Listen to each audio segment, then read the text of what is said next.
Guten Tag, liebe Zuschauer. Good afternoon, dear viewers. I welcome you to the online conference Global Crisis Deutschland. Heute eine Premiere. Zum ersten Mal veranstalten wir, die Teilnehmer des internationalen Projektes Kreative Gesellschaft, eine Konferenz It dieser is the first time that we prepare the conference as participants of the Creative Society at Germany. Participants from Germany, Austria, Switzerland, as well as the larger international team helped to prepare the conference. This conference will be simultaneously interpreted by volunteers into 60 languages.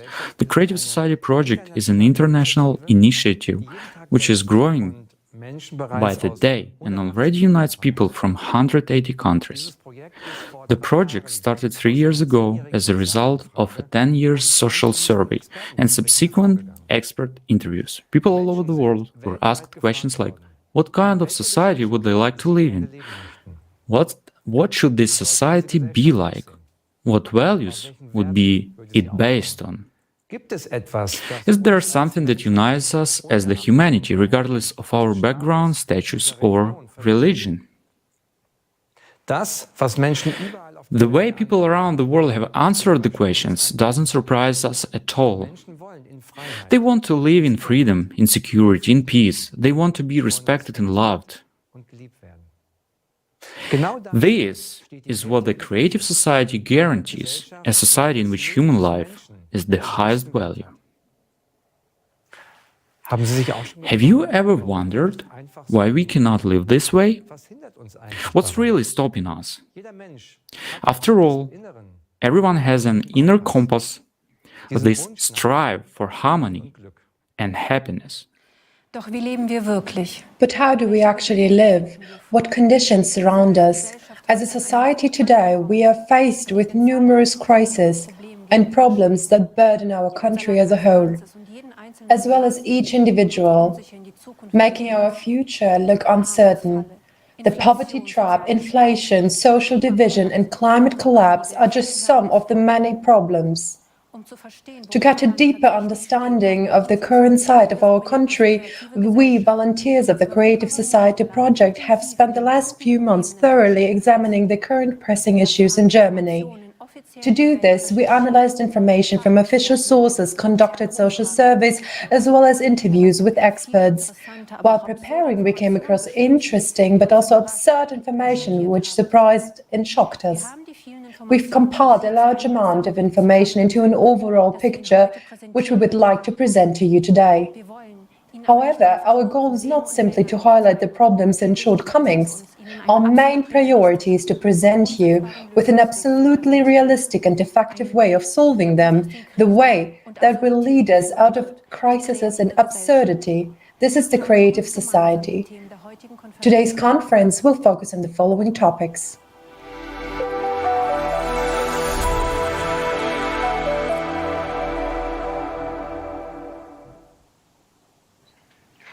Liebe Zuschauer, dear viewers, life in our society is filled with crises and fears.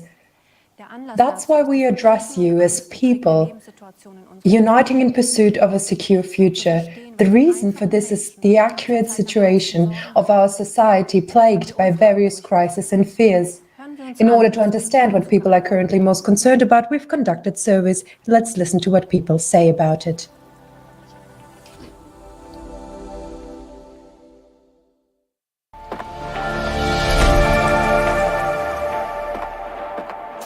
I also think what's happening here in Germany at the moment is very bad, that people feel so insecure. Where is its economy heading right now? Can you still afford everything if you go to work every day? Off the top of my head, I would say what worries me is that many people are in a difficult situation and that many people are, let's say, simply anxious or afraid about the future. How can I cope with that? Can I pay my bills now that we have the energy crisis? Everything is getting more expensive. My major concern is people's health and healthcare provision in the Federal Republic of Germany.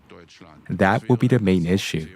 care for the elderly, etc., also needs to be improved. We need more family doctors, more pediatricians in every area, and they should be distributed properly. I don't know, for example, how many pediatricians are available around here, but there are not enough of them. Similarly, there is a shortage of other specialists like ophthalmologists and ENT specialists. You can only see them when the situation is really severe. Speaking from my profession, the healthcare system is definitely a concern for me.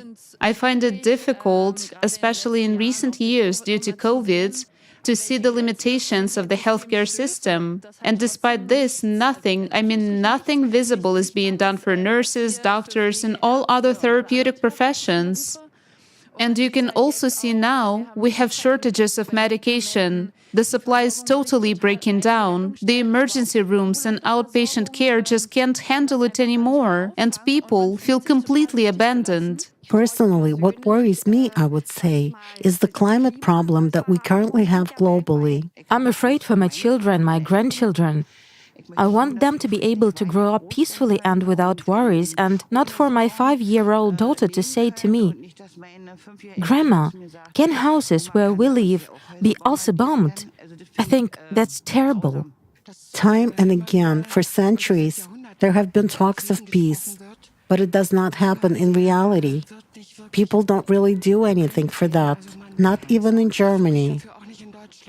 Things have happened that didn't actually prevent many people from getting sick and dying. Instead, we should be focusing on improving the healthcare and education systems in Germany and ensuring that people live healthy lives, eat well, work well, and start doing so from an early age. If you don't come from at least a middle class or upper middle class family, you're already off to a very difficult start. And I think it's going to be all the more difficult in the coming years because we, young people, will have to bear more and more tax burden as the population gets older. It is always difficult to find an apartment in a new city when you have to move for that purpose, especially in big cities like Munich or Berlin. The real estate prices are, of course, much higher. And as a student, of course, you can't afford that.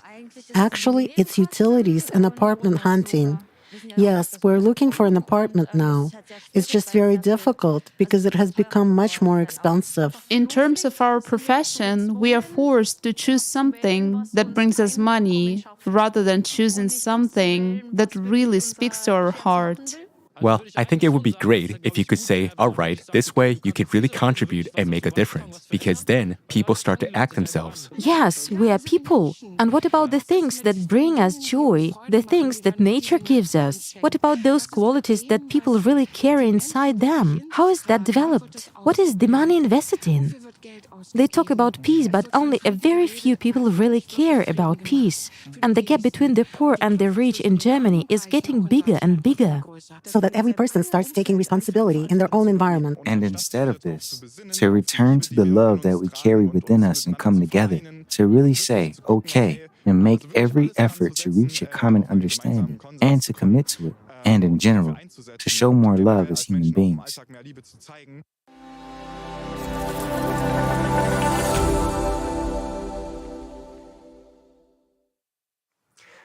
Wer hätte sich noch vor einem Jahr Who could have vorstellen imagined just a year ago that in our country such basic needs as housing, heating, and food would suddenly become unaffordable for many Germans, and a significant portion of the population would face financial problems?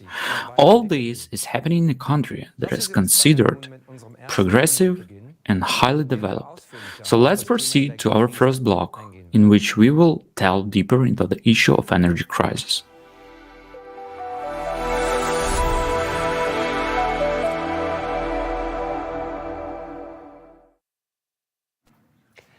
Die heutige Energiekrise, While the energy crisis our country is facing today is a central issue, most people are unaware of the extent to which our choices today predetermine our future. Germany's energy dependency and vulnerability has never reached such proportions. With the flood of information, is it still possible to have an overview of the complex situation we're in? Wir sind inmitten We are in the middle of geopolitical conflicts. we are concluding new energy supply contracts for which new multi-billion-dollar infrastructure has to be built in a very short time. Our energy artery is being blown up in the middle of the day, and no one cares. Renewable energies are being rapidly expanded, while our last nuclear power plants will soon be shut down. And these are the events that have unfolded before our eyes within just 1 year. Many people are not aware of the significance of these rapid events because every day we are in a survival state. What has led us to such a situation? The following video sheds light on the background and context of the current energy situation.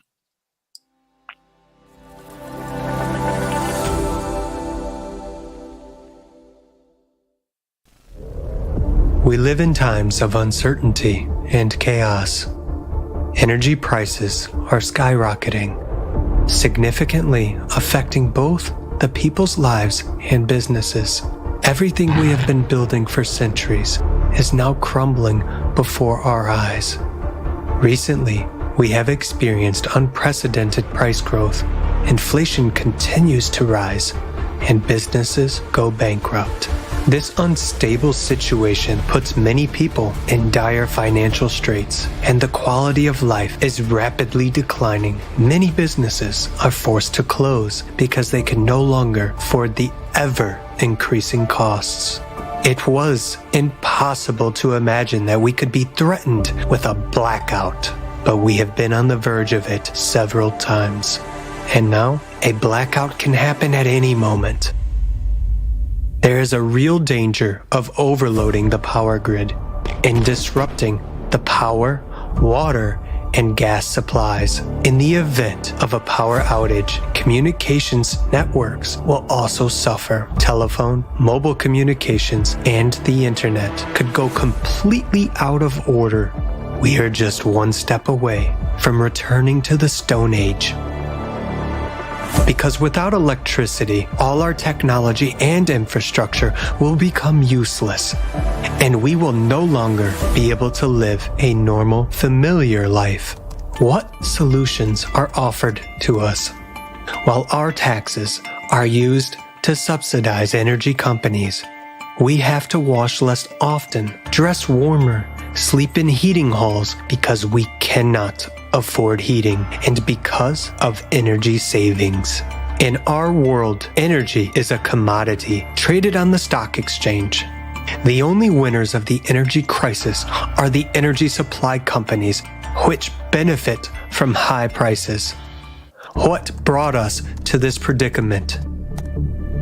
There is an opinion that the energy crisis was provoked by geopolitical conflicts, but the problems began with the energy transition.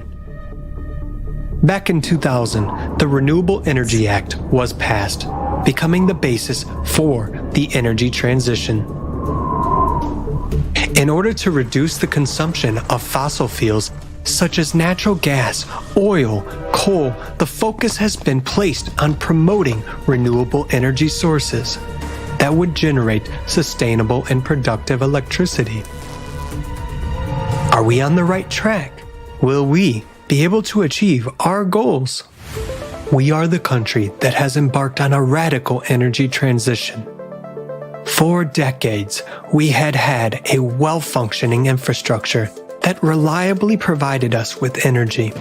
But we have shut down many of our nuclear power plants while importing nuclear-generated electricity from France. We are phasing out coal, but we buy electricity generated from coal in Poland. Now, we put all our eggs in one basket, the renewable energy sources. In this case, we have to be 100% confident in them, since green energy generation is weather dependent and therefore unstable. We continue to rely on coal, gas, and now also nuclear power to produce the missing electricity. There is also the problem of its storage and transportation. Currently, wind energy cannot be transported from the north to the south of the country because of the outdated and poorly developed power grid infrastructure, which leads to power shortages and possible blackouts. Green energy cannot be the only source of electricity in the country, but for some reason, we focus on it. This only increases Germany's already existing dependence on other countries and the vulnerability of our energy infrastructure. What kind of independence can we talk about if green energy alone cannot cover our needs, and we have to import 70% of our energy today? 807 million euros were paid by taxpayers in 2022 for wind power that was never produced. Because we pay energy suppliers even when they do not produce energy. We have already spent hundreds of billions of euros expanding our renewable energy infrastructure. And with every new electricity bill, we continue to pay for it. In Germany, renewable energy makes up the largest share of total electricity production, and accordingly sets the most expensive tariffs.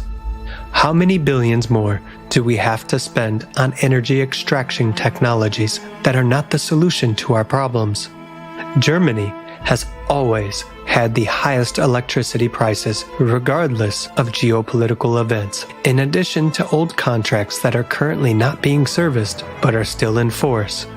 New oil and gas contracts are being added from new energy suppliers at much higher prices. Moreover, new liquefied natural gas terminals are being built, which have already cost us 6.5 billion euros in 2022, and billions more are expected to be spent. We can barely keep up with current expenditures due to inflation, and our country is getting even deeper into debt. Who is going to pay for all this? For decades, we have been investing in an inefficient and very expensive green energy infrastructure. We are in the middle of a trade war caused by the geopolitical situation, and we have to suffer from skyrocketing prices and overall uncertainty. But we, people, do not agree to that. Yet, who represents our interests? The interests of people. The current energy crisis is not a natural occurrence, but rather an artificial one. Is it really impossible for such a developed country as our Germany to find a way out of the energy crisis?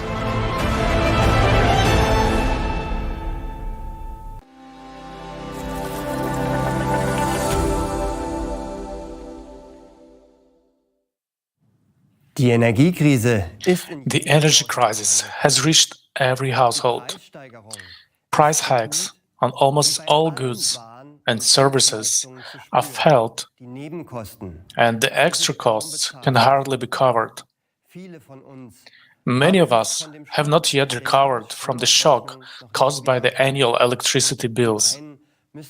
How some have to forego planned trips, while others have to think twice about taking long showers or using their oven. Petrol and driving have become a luxury.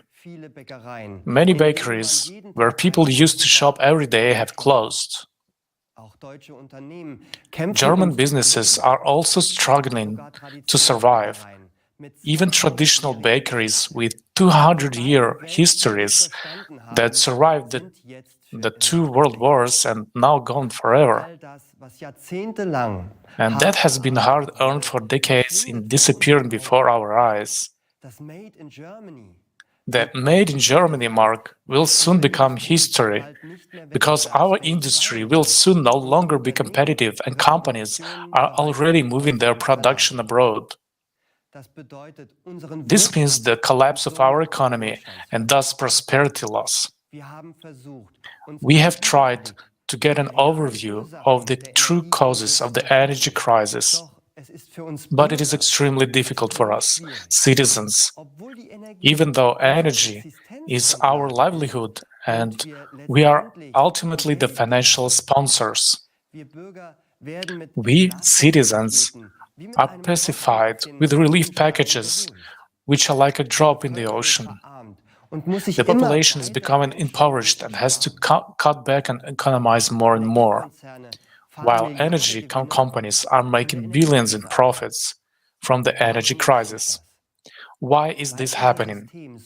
Because our system is geared in such a way that all the money flows to the top, and there are enough candidates fighting to get a better place under the sun. The energy crisis is both international and a national problem. But in this crisis, profit takes precedence over the well-being of people. What are the excuses for the causes of the energy crisis, and what solutions are being sought? The rapid price increase on energy sources, such as gas, coal, oil, etc., has started in 2021. Germany's dependence on fossil fuels and the delayed energy transition are cited as the main causes. We now see that the situation has been exacerbated by geopolitical factors. It is assumed that if we had switched to green energies like solar, wind, and hydropower earlier, we would have already long been independent and climate neutral. Is green energy really the right solution? Die Energiewende ist ein zentrales Thema. The energy transition is a key issue in Germany. The aim is to achieve a climate-neutral energy supply by replacing fossil fuels with renewable energies. Well, this is seen as one of the main means to fight climate change. We would like to look at it from an energy supply perspective. What impact does the expansion of renewable energy have on the energy imbalance? We had a stable infrastructure that worked for decades. But now, new variables are coming in. Look at the graph of how the energy mix has changed over the last 30 years. Due to the Renewable Energy Sources Act, adopted in 2000, the share of green energy in Germany's energy mix is growing. The green part of the diagram on the left shows the share of renewable energies, which was 1.3% in 1990. Within the last 30 years, this share has risen to 16%. This is what you see on the right-hand diagram. The share of nuclear energy and coal, marked in pink, gray, and red, have halved overall. This has a major impact on the infrastructure and especially on the energy supply, on the electricity supply. Let's look at what danger this entails.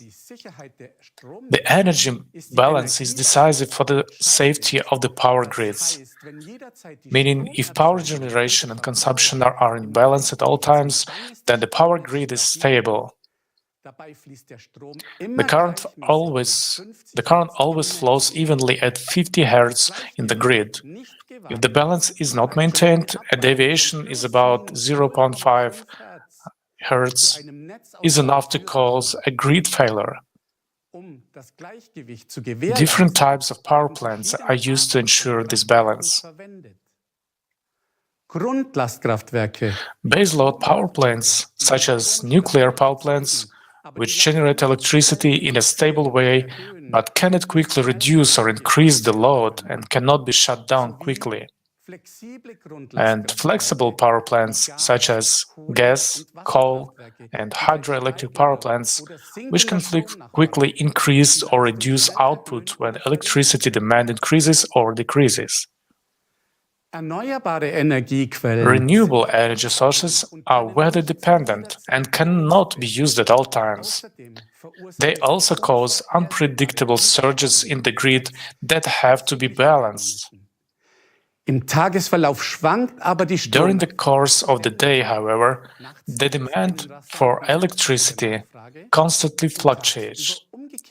At night, there is a rapid drop in demand, and during the day, the reverse happens, seasonally too. The demand for electricity also grows, especially in autumn and winter, when it grows many times over. With the rapid expansion of renewables, however, another factor is added, the weather.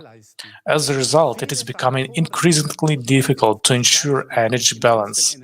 Many factors are now affecting the balance in our energy grid, including increasing energy consumption, aging infrastructure, manipulation of energy markets, and climate change. In addition, green energy sources are causing dramatic changes in the way energy is fed into the grid. If the energy balance is disturbed, the power grid can collapse, and a so-called blackout will occur. That is the total failure of the entire power grid.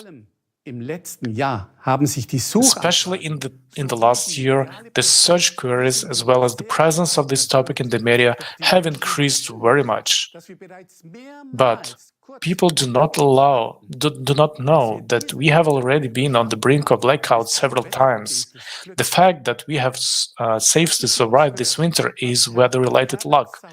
Let's hear what Mr. Herbert Saurup, president of the Austrian Society for Crisis Preparedness, has to say about the blackout danger. Yes, I'm observing the unfolding events with great concern, because 10 years ago, this was just a theory. From the systemic point of view, unfortunately, a lot of aspects that I discovered at that time have come true. Last summer, I wrote a comprehensive analysis with concern for the coming winter, the development of a catastrophic winter. 2022 to 23 scenario was also possible. Fortunately, this didn't happen, also because we were lucky that the weather conditions are still mild compared to the previous winters. If the winter was harsh, with lower temperatures, we would have been in big trouble. And a blackout is just a trending word.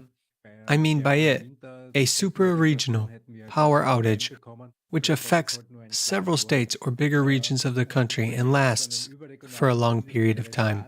This is a trigger event, but we're talking about the infrastructure and interruptions in the supply. A critical factor is the interruptions in the supply, but not the power outage itself. I try to separate these two. I'm saying that there will be no help from the outside because it has affected everyone, and there are no extra resources. So, this is an incident that we haven't faced before. According to the report prepared by the Office of Technology Assessment at the Bundestag, Germany, for the year 2011, catastrophic events can develop in a matter of a week, and we are not ready for them. In Germany alone, 12,000 overrides were needed to prevent a blackout last year. In 2021, this number was 8,000. The dynamics of the development of events over such a period of time gives us a clear picture. While 20 years ago, such overrides were a rarity.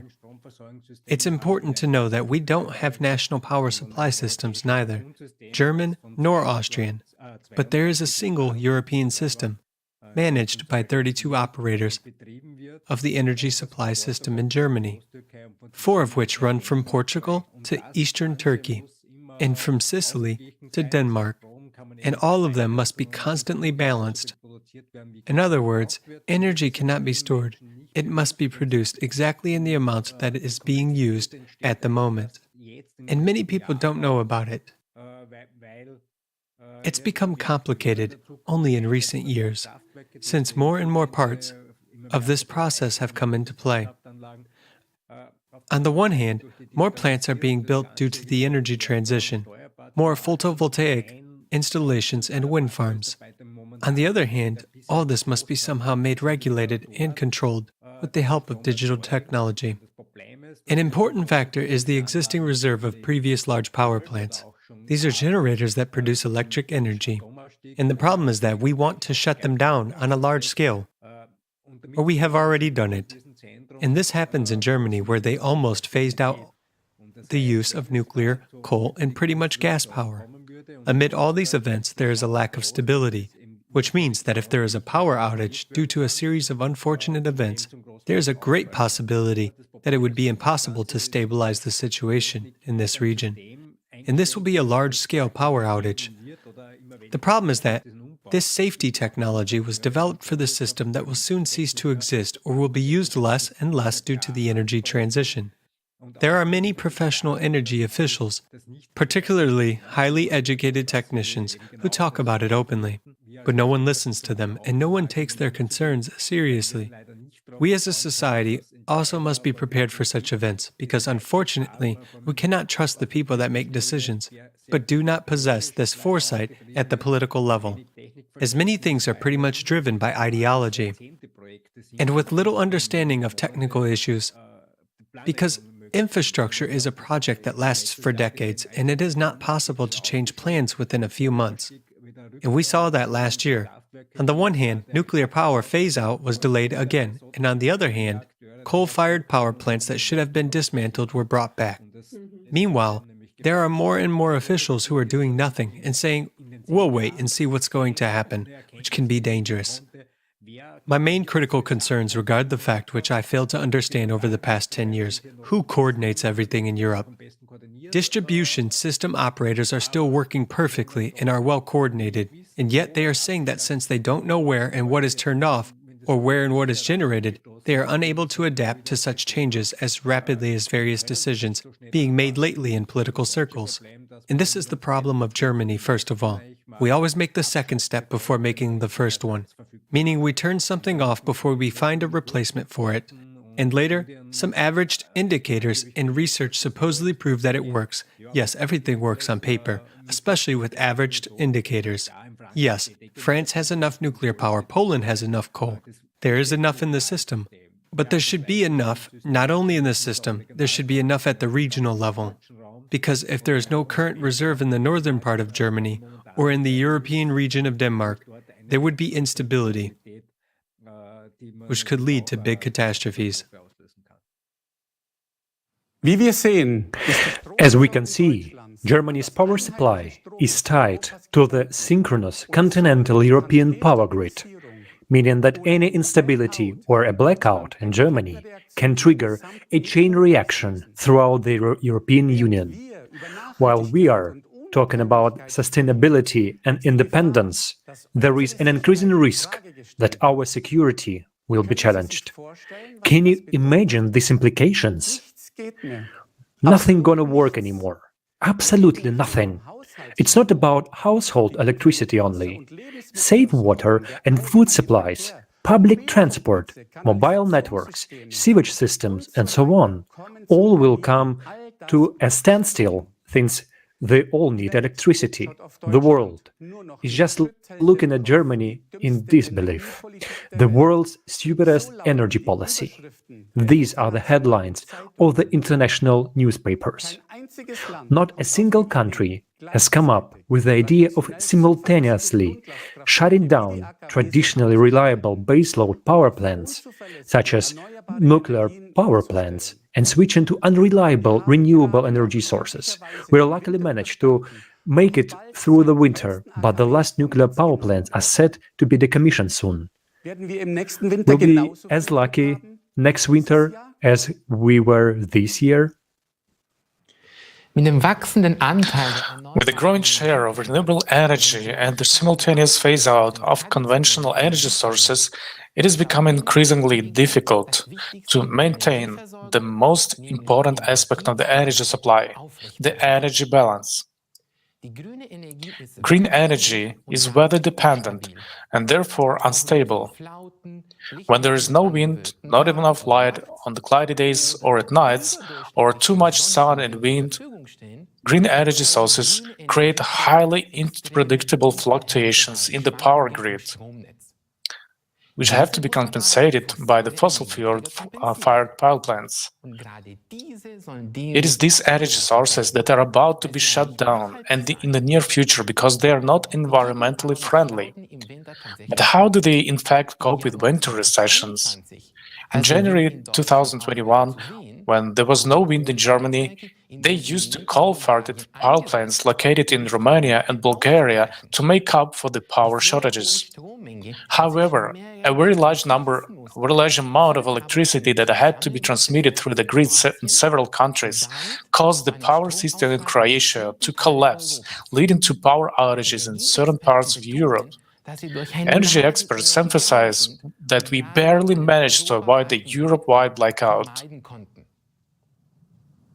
But if too much electricity is produced, the stability of the grid must also be ensured. The solution would be to store this electricity. One such example can be found today in Australia.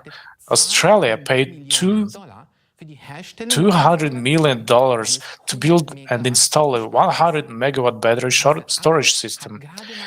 The energy of such a battery is enough to power 30,000 homes for 1 hour in the event of a power outage. So $200 million for 1 hour of electricity, and then what? What happens if there is no export or excess electricity from Germany?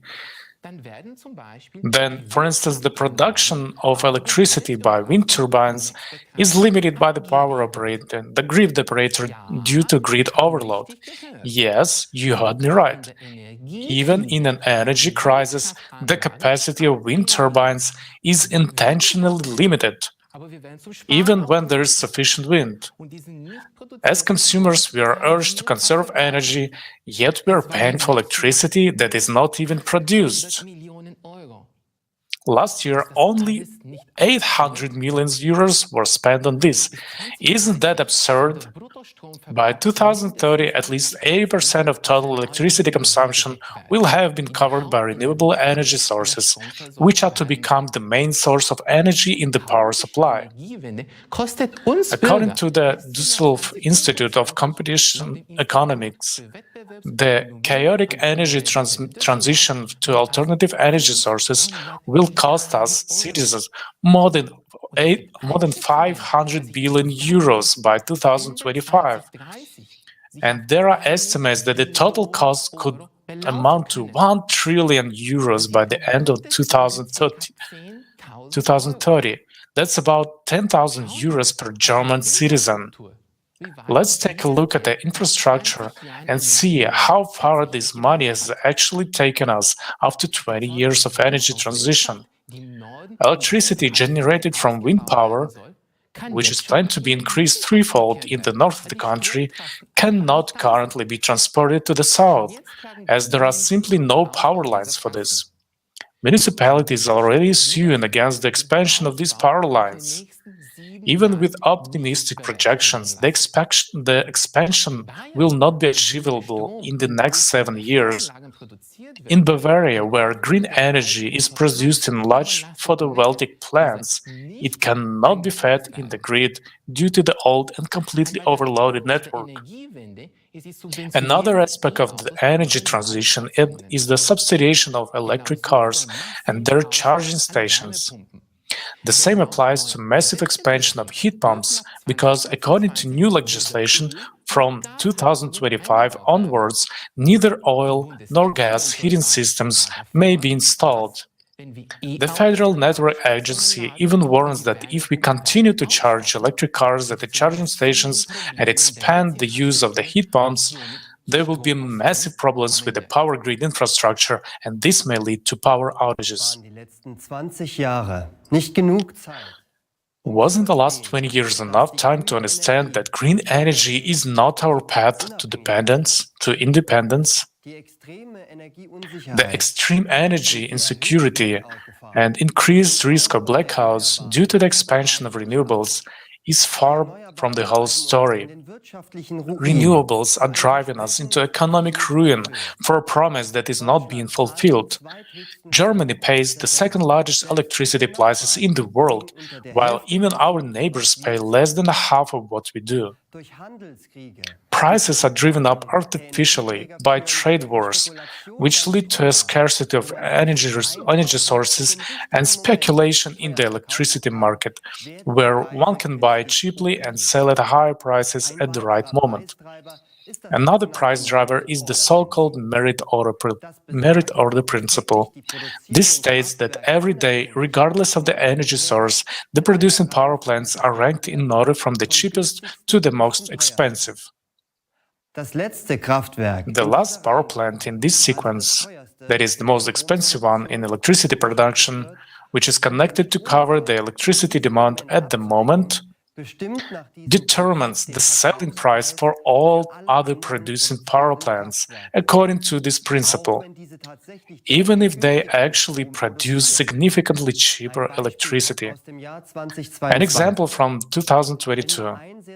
If only one very expensive gas-fired power plant is needed, then all other nuclear, coal, solar, and wind power plants will receive the highest price corresponding to the gas-fired power plant. If the power plants that produce cheap electricity could pass on the price, our electricity prices in the current situation will be much cheaper.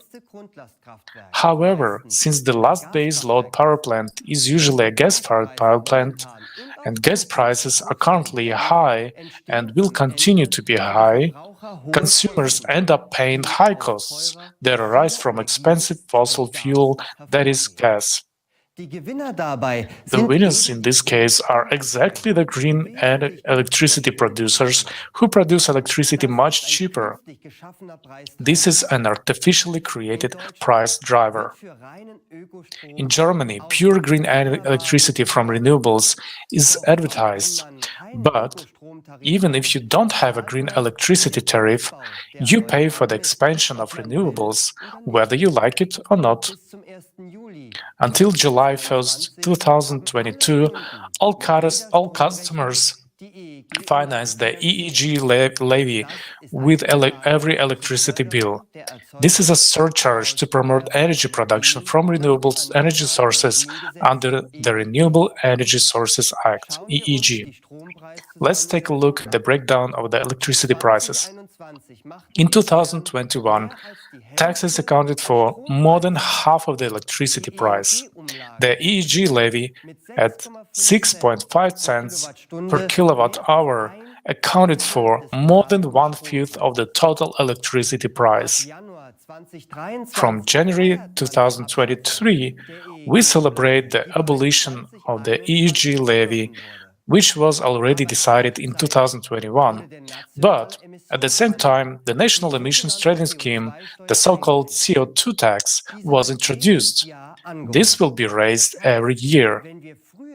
This means that we are not only burdened by our electricity bills, but also pay the so-called CO2 tax for every product, every service, and every commodity that is produced, delivered, heated, or cooled with or through fossil fuels.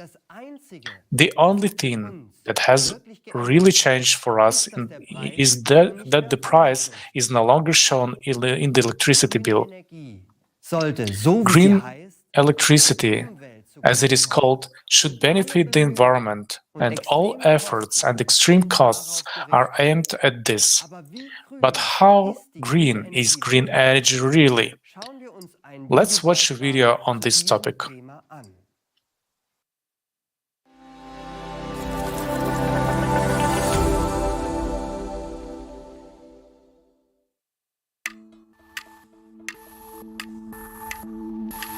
Today, renewable sources make up about 28% of total energy.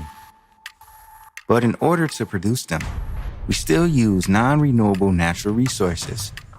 All this continues to contribute to the depletion and pollution of the planet. Solar panels, for example, contain such heavy metals as lead, cadmium, and mercury. During operation, they leach into the ground and evaporate into the atmosphere. Waste from solar panels is 300 times more toxic than nuclear waste and requires special disposal. But since it costs more than production, they decided not to bother with it and send the used panels to landfills in poor countries. So far, not a single country in the world has regulations for their disposal. According to scientific studies, by 2030, there will be up to 8 million tons of green waste in the world. And by 2050, this volume will increase to 78 million tons. Let's imagine how these numbers would increase if we completely switch to these sources. Is this calculated in the reports? And is this topic explored that deeply at the conferences? As you can see, this only makes the environmental situation worse. And this is just the tip of an iceberg that we have to look into deeper. So, what's wrong with wind farms? Let's start with our wallets, out of which you and I will have to pay for these ambitious solutions. Building a wind farm requires an enormous investment of money and resources. The service life of a wind farm can be as long as 30 years or more, but many wind turbines are decommissioned at the end of 20 years subsidy period, regardless of their functionality, due to lack of economic benefit. And during this time, it manages to recoup only 78% of the money spent on its construction and installation. We are not even talking about maintenance, which implies building special purpose vessels, expensive utility high-rises, and constant replacement of blades. One wind park requires more than 500 tons of lubricants, which is comparable to 9 tank cars of railway trains, which, by the way, are also produced from non-renewable resources of the planet. Just think about it. The size of the turbine blades can be as big as the length of a soccer field. And do you know what they are made of? That's right, of that very plastic that we continue to struggle with so unsuccessfully around the world. Due to their gigantic size and hazardous chemical composition, they can't be recycled. So the classic solution is that the blades are taken to landfills or exported to other countries for a fictitious recycling. This, therefore, poses an insurmountable problem for our environment. The need to produce lightweight and strong rotor blades leads to another critical problem: the use of balsa wood. Currently, according to the German Federal Environmental Agency, more than 90% of the balsa wood harvested worldwide is used in wind turbines. The rest is split between yacht construction and model building. To meet the demand, loggers and traders loot the Amazon rainforest for balsa wood reserves. They have spared neither indigenous territories nor those of nature reserves, and this has led to serious social conflicts. The felling of balsa trees is detrimental to nature. This species performs important ecological functions and protects the banks of rivers from erosion. In the year 2021 alone, the company consumed almost 26,000 tons of balsa wood. That's 170,000 balsa trees. After all that, do you still think wind power is environmentally friendly? Now, let's take a look at the downside of hydropower. 63% of the world's major rivers are blocked by hydroelectric dams. At that, dam failures and breaches put lives at risk, and the planet's ecology suffers. Hydroelectric power plants directly affect the bowels of the earth. Millions of tons of water in reservoirs press against tectonic plates, causing man-made earthquakes. Moreover, according to a recent study by the World Wildlife Fund, hydropower production is no longer reliable because rivers are drying up due to the current climate crisis. We keep being persuaded that alternative sources will improve the environment and solve the issue of climate change. Why? Where does such pushy advertising of green energy and show of concern for us come from? After all, it is not profitable for the states that are forced under pressure to subsidize these projects and buy this energy at 5 times the price of traditional energy. Germany is a prime example. By shutting down most nuclear power plants in favor of green energy, it has hit a dead end. On the most productive days, green technology generates only 17% of total energy consumption. So today, it has to buy energy with huge amounts of taxpayer money from the same non-green nuclear power plants in neighboring countries. Isn't that absurd? There's also another important fact worth noting. Renewable energy depends on the sun and wind, So it must either be used immediately or accumulated. Yet, electricity is a complicated and expensive commodity to store. Let's calculate how many batteries are needed to store electricity and use it during periods without wind or sun, or during emergencies. Just imagine, an average two-person family consumes about 235 kilowatts per month. About 100 batteries of 2.4 kilowatt would be needed to cover one family's monthly electricity needs. Now let's recall that a battery is the conversion of electrical energy into chemical energy and back again. To create them, harmful chemicals are used that cannot be recycled. And in order to produce cobalt, child labor in underground mines in the Congo is used. All this is done to allow us to breathe supposedly clean air.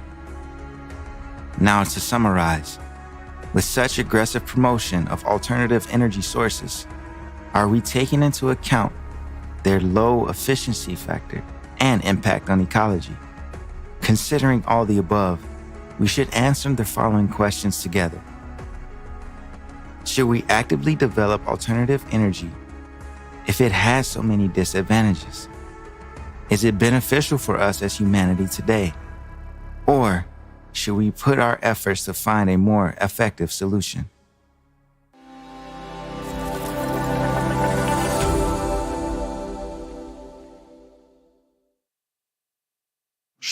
Instead of finding effective solutions, we have been financing the energy transition for 20 years to reduce CO2 emissions and make ourselves more independent.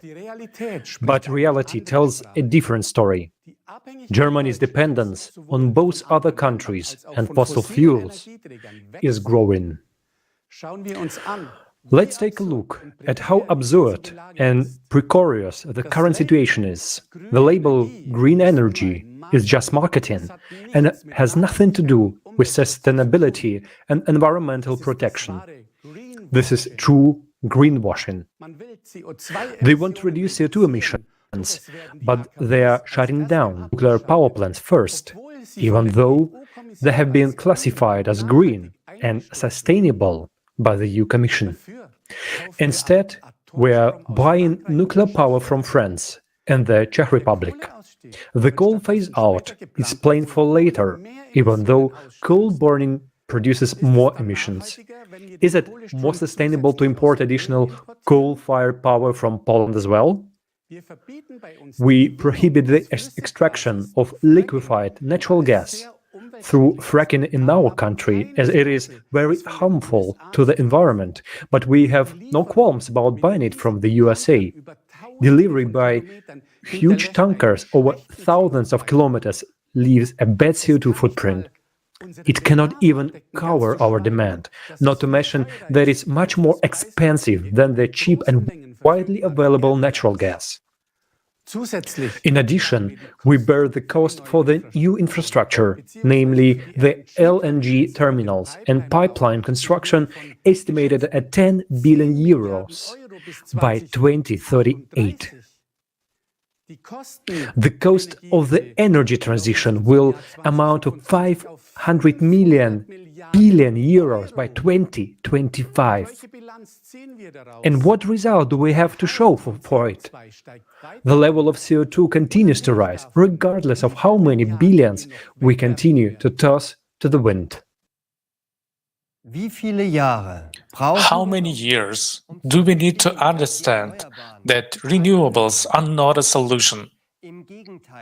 On the contrary, we are taking the risk of a widespread blackout because our energy system is becoming increasingly fragile due to the unstable renewable energy sources.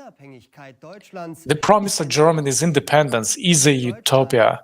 Germany is resource-poor and depends on imports. Green energy makes this dependence even greater because its fluctuations must be offset by fossil fuels. In addition, it burdens us with enormous costs that are not amortized in any way. The energy transition is leading to a loss of prosperity for us. More and more restrictions and costs are being introduced for industry under the guise of environmental protection. There is talk of a new wave of deindustrialization in our country, as many companies are moving abroad. They simply cannot afford the expensive electricity and energy prices. The companies are therefore forced to invest into environmentally friendly technologies and purchase emissions allowances to reduce CO2 emissions.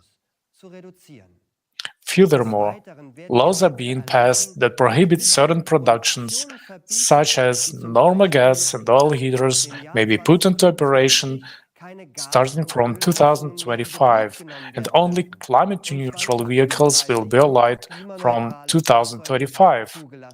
This has fatal consequences for our economy. The energy crisis is artificial and man-made. Trade wars, speculation, and the ideological view of energy supply serve one single purpose: profit. Why is green energy specifically promoted when it is so problematic for a stable energy supply, and instead of relieving the burden on the consumer and also on our environment, it is becoming more and more a burden? More efficient technologies, which have an efficiency far above one and would make us truly independent of fossil fuels, are not being discussed in the wider public. Are there really no other efficient and sustainable technologies? Let's watch the following video clip.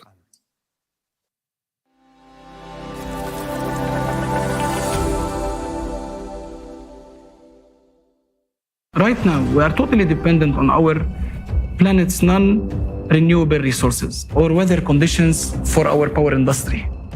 In the pursuit of producing more power, we are destroying nature. Also, we are jeopardizing our own lives. Is this the limit of our dreams and technological capabilities? We need a new technological leap, and we are able to do it now, but only on one condition. First, let's understand how realistic such a leap is and what benefits each person would gain from it. Fuel-free generators, what are they? Let's start by comparing them with traditional generators. The efficiency of traditional energy sources is extremely low. Efficiency of thermal power plants, up to 43%. Efficiency of internal combustion engines, up to 40%. Efficiency of nuclear power, up to 35%. Efficiency of solar panels, up to 22%. Even if we go to the most efficient hydroelectric power plant, we can see that its efficiency is no more than 85%. And at the same time, we lose most of this energy while we are transporting it to the end consumer. Because it's impossible for us to implement and put hydroelectric power plant in every home. But it's very possible for us to equip every home with an FFG. The fuel-free generators requires energy only for its startup, and then it operates autonomously, which means the efficiency of fuel-free energy is greater than 100%.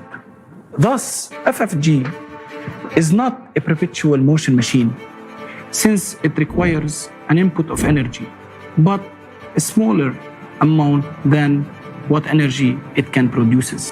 An obvious question arises: how energy then would be generated if no fuel required for that? We know from the school physics class that according to the law of energy conservation, we can't get more network output than we had spent on it. But this law only works in a closed systems, whereas FFG is an open system and it receives energy from the surrounding space. Scientists of the Russian Academy of Sciences experimentally confirmed that, for example, during the operation of magnetic FFGs, the space around the generator does not heat up but cools down. Instead, there are many myths and fakes around this technology that discredit the very existence of FFGs. Someone tries to make money from selling fake devices. Real inventors are being intimidated and even physically eliminated. Many developments were stolen or destroyed. Why is this happening? Energy is not only a tool of manipulation, but also a tool of political influence. It brings billions of dollars in profits for energy corporations, which will be gone instantly with the implementation of FFGs. Consequently, their power over us, those who buy energy and depend on this resource, will disappear too. However, despite all the obstacles, we have working devices from officially recognized inventors. Let's take a look at some of these developments. Magnetic generator. Its original inventor is considered to be John Searle, who used custom-made magnets in his machines. Since 2019, based on a similar technology by the inventor, Dennis Danzig, a US company has been supplying power to its customers using plants with a capacity of up to 25 kilowatts. Since 2019, it's no longer science fiction. Only those who are far from science and do not monitor new technologies laugh on FFGs as a fiction. Therefore, those who make fun at FFGs themselves gave a fun on others. Let's continue. A whole range of fuel-free generators was developed in Ukraine. The principle of operations of these generators was based on a looped electromagnetic gun, a pulse power system. For example, one of the systems produced 25 kilowatt of free energy on a conventional generator with an input of 3 kilowatt. The efficiency is 833%. Gravity generators. In one type of such machines, the pneumohydraulic principle is used. The generator runs on the buoyant force of water according to Archimedes' law. The output of such units depend on their size. The most famous generator of this type is called kinetic power plant. It is also known as Roche generator. Such generators are produced by a German company which has branches in Mexico, Serbia, Switzerland, and Colombia. According to official expertise, the compressor of the generator of one of its units consumes 4.5 kilowatt, while a generator itself produces 11 kilowatt of electricity. That is, the efficiency is more than 200%. How much is that? Is a typical country home power consumption. 6 kilowatts per hour. Radio wave generators. Their inventor is Maxwell Chikumbutso from Zimbabwe. He is called the African Tesla. A very compact African technology made it possible not only to create a free energy generator, but also to upgrade a car so that it could move without fuel or recharging. As a result, even a helicopter was upgraded. Recently, the inventor presented a very small 500-watt power generator. Its output allows you to power a widescreen TV from free energy. And there are dozens of less-known inventions in different countries. In the USA, Malaysia, Georgia, India, Turkey, Japan, Uzbekistan, Mexico, New Zealand, and many other countries, there are research teams developing fuel-free generators. How is that, you may ask, and how it's possible to launch these technologies? How inventors are still alive and their generators are not yet been destroyed? That's because they get energy for free and sell it to consumers for money, while the generators themselves cost crazy money.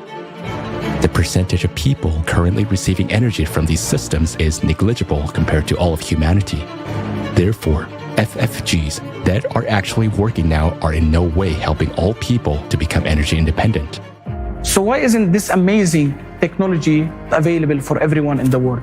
Because we are living in a consumerist format of society.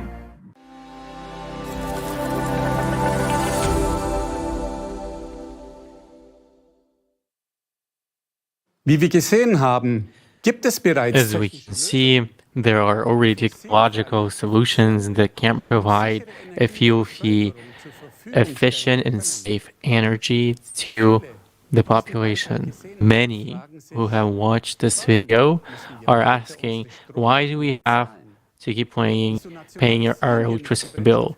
Why don't we nationalize fuel-free generators and provide everyone with free energy? Surely would be a logical solution for the energy crisis. Imagine if every household had such a device at their disposal, and there was no such thing as utility bills anymore.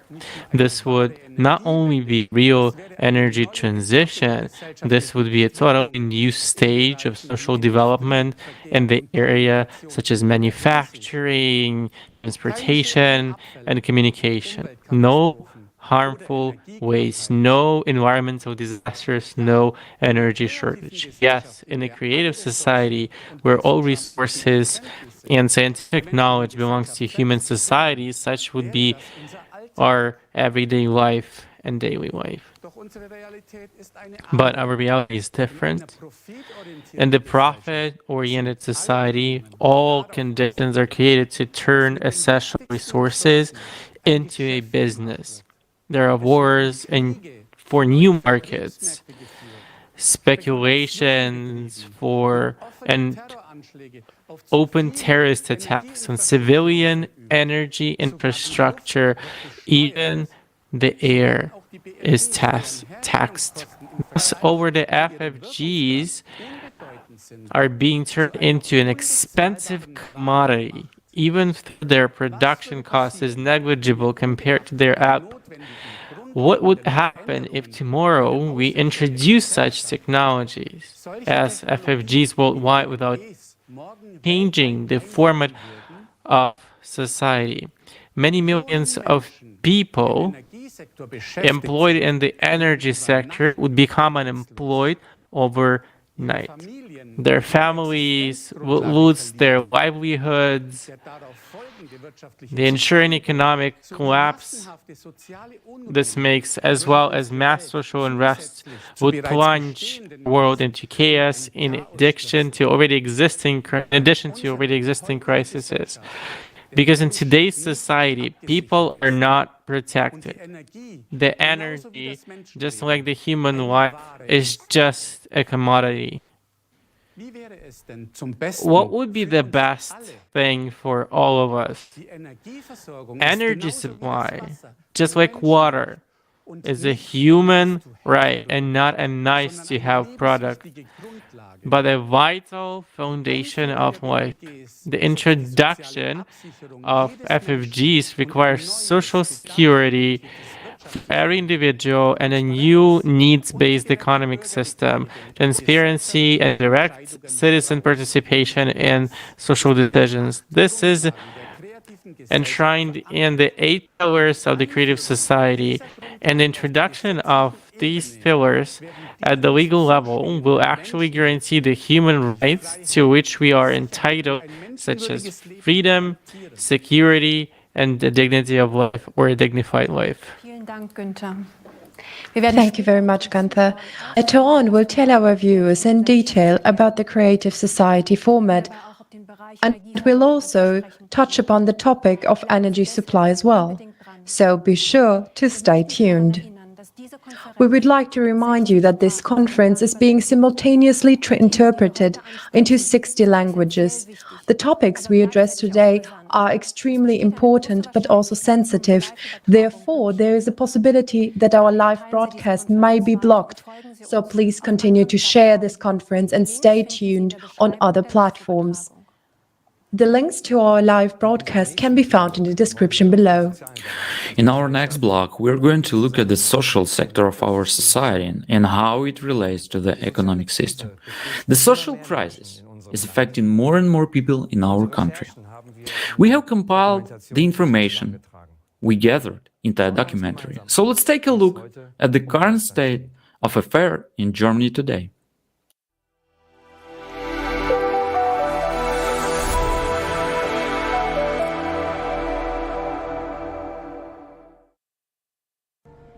How is a country's wealth measured?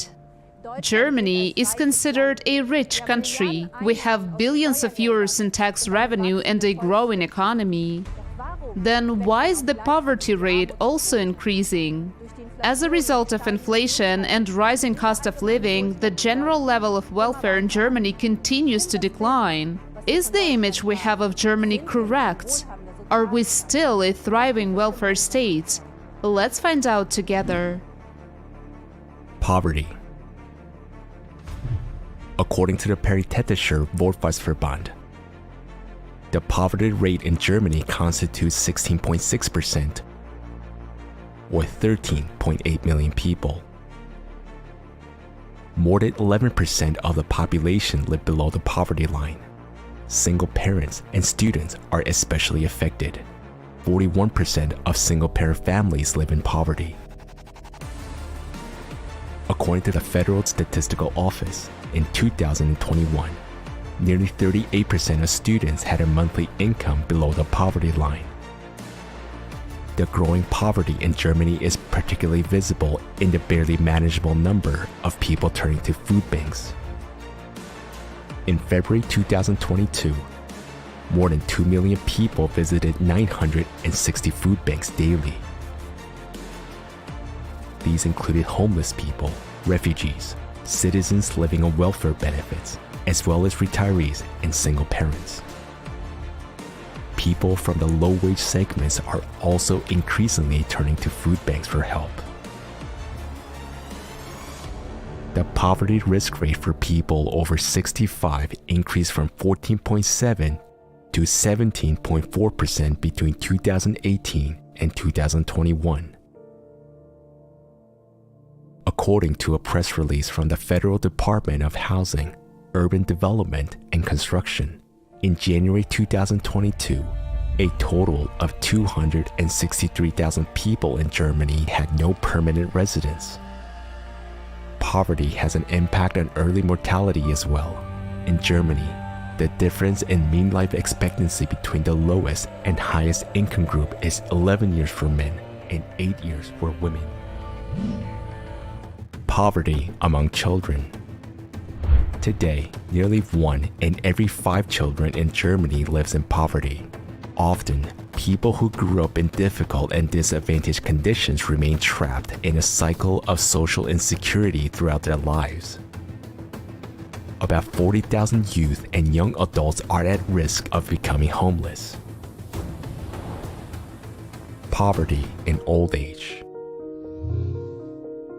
The next most vulnerable group is people over 65, and according to forecasts, the level of poverty in this group will keep increasing.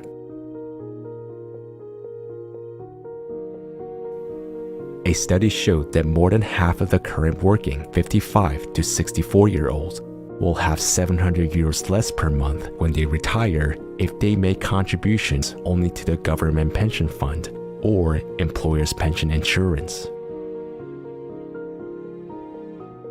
This means that more than two-thirds, 69% of people who are about to retire will fall below the poverty line.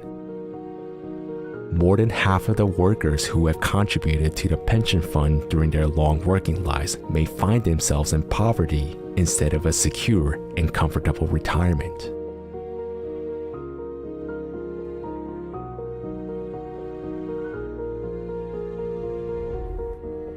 And although there are thousands of organizations in Germany that fight poverty, such as National Conference on Poverty, the German branch of the European Anti-Poverty Network, poverty rates continue to grow. Isn't the purpose of welfare benefits to prevent poverty? If we live in a welfare state, then people who are currently unemployed should also be able to participate in public life and have their basic needs covered by public aid, shouldn't they? Our fundamental law states that everyone deserves to live a decent life. But how decent is it when a person can barely pay his bills or when he has to go to food banks in order to feed himself? Unemployment.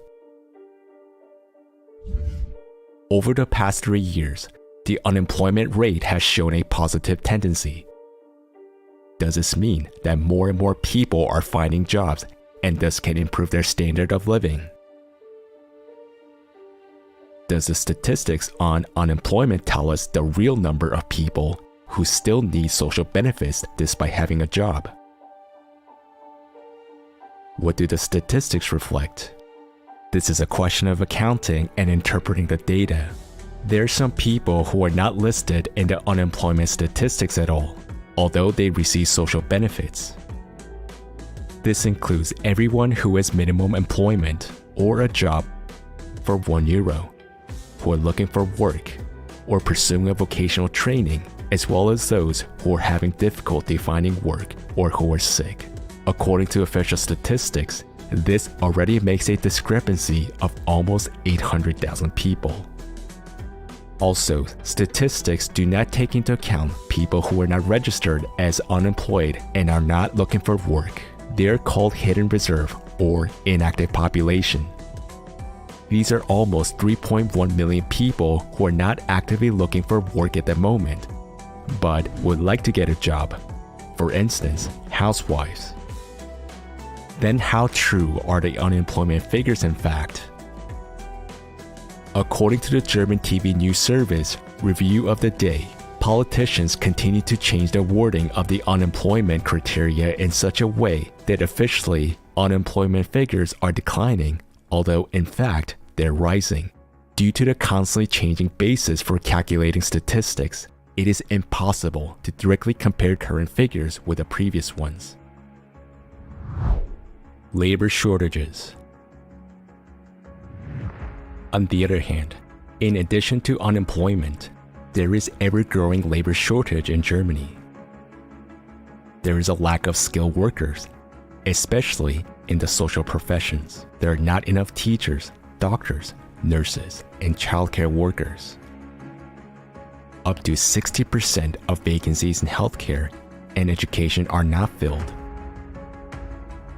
Whether they're academic professions in medicine or STEM fields, meaning science, technology, engineering, and math, or non-academic professions. There is a shortage of professionals everywhere. The construction industry, architecture, agriculture, and animal husbandry, aviation, geosciences, information, and energy technology also suffer from a lack of skilled workers. Rail and air services. Staff shortages and sick leaves led to mass delays and cancellations of rail and air traffic last year.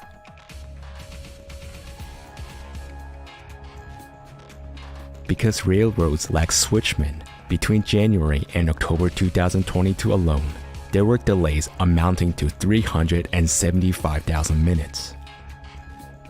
This situation worsened dramatically in the summer because there were no or too few personnel at the rail signal boxes. During the summer vacation period, paradoxically, Lufthansa and its subsidiary Eurowings cut their flight schedules due to a shortage of personnel, both inside the company at the airports and in ground services. Lufthansa canceled 900 flights within Germany and Europe in July at its hubs in Frankfurt and Munich. Other airlines were also forced to cancel their flights. Swiss announced that about 10,000 passengers were affected by flight cancellations in July and August 2022.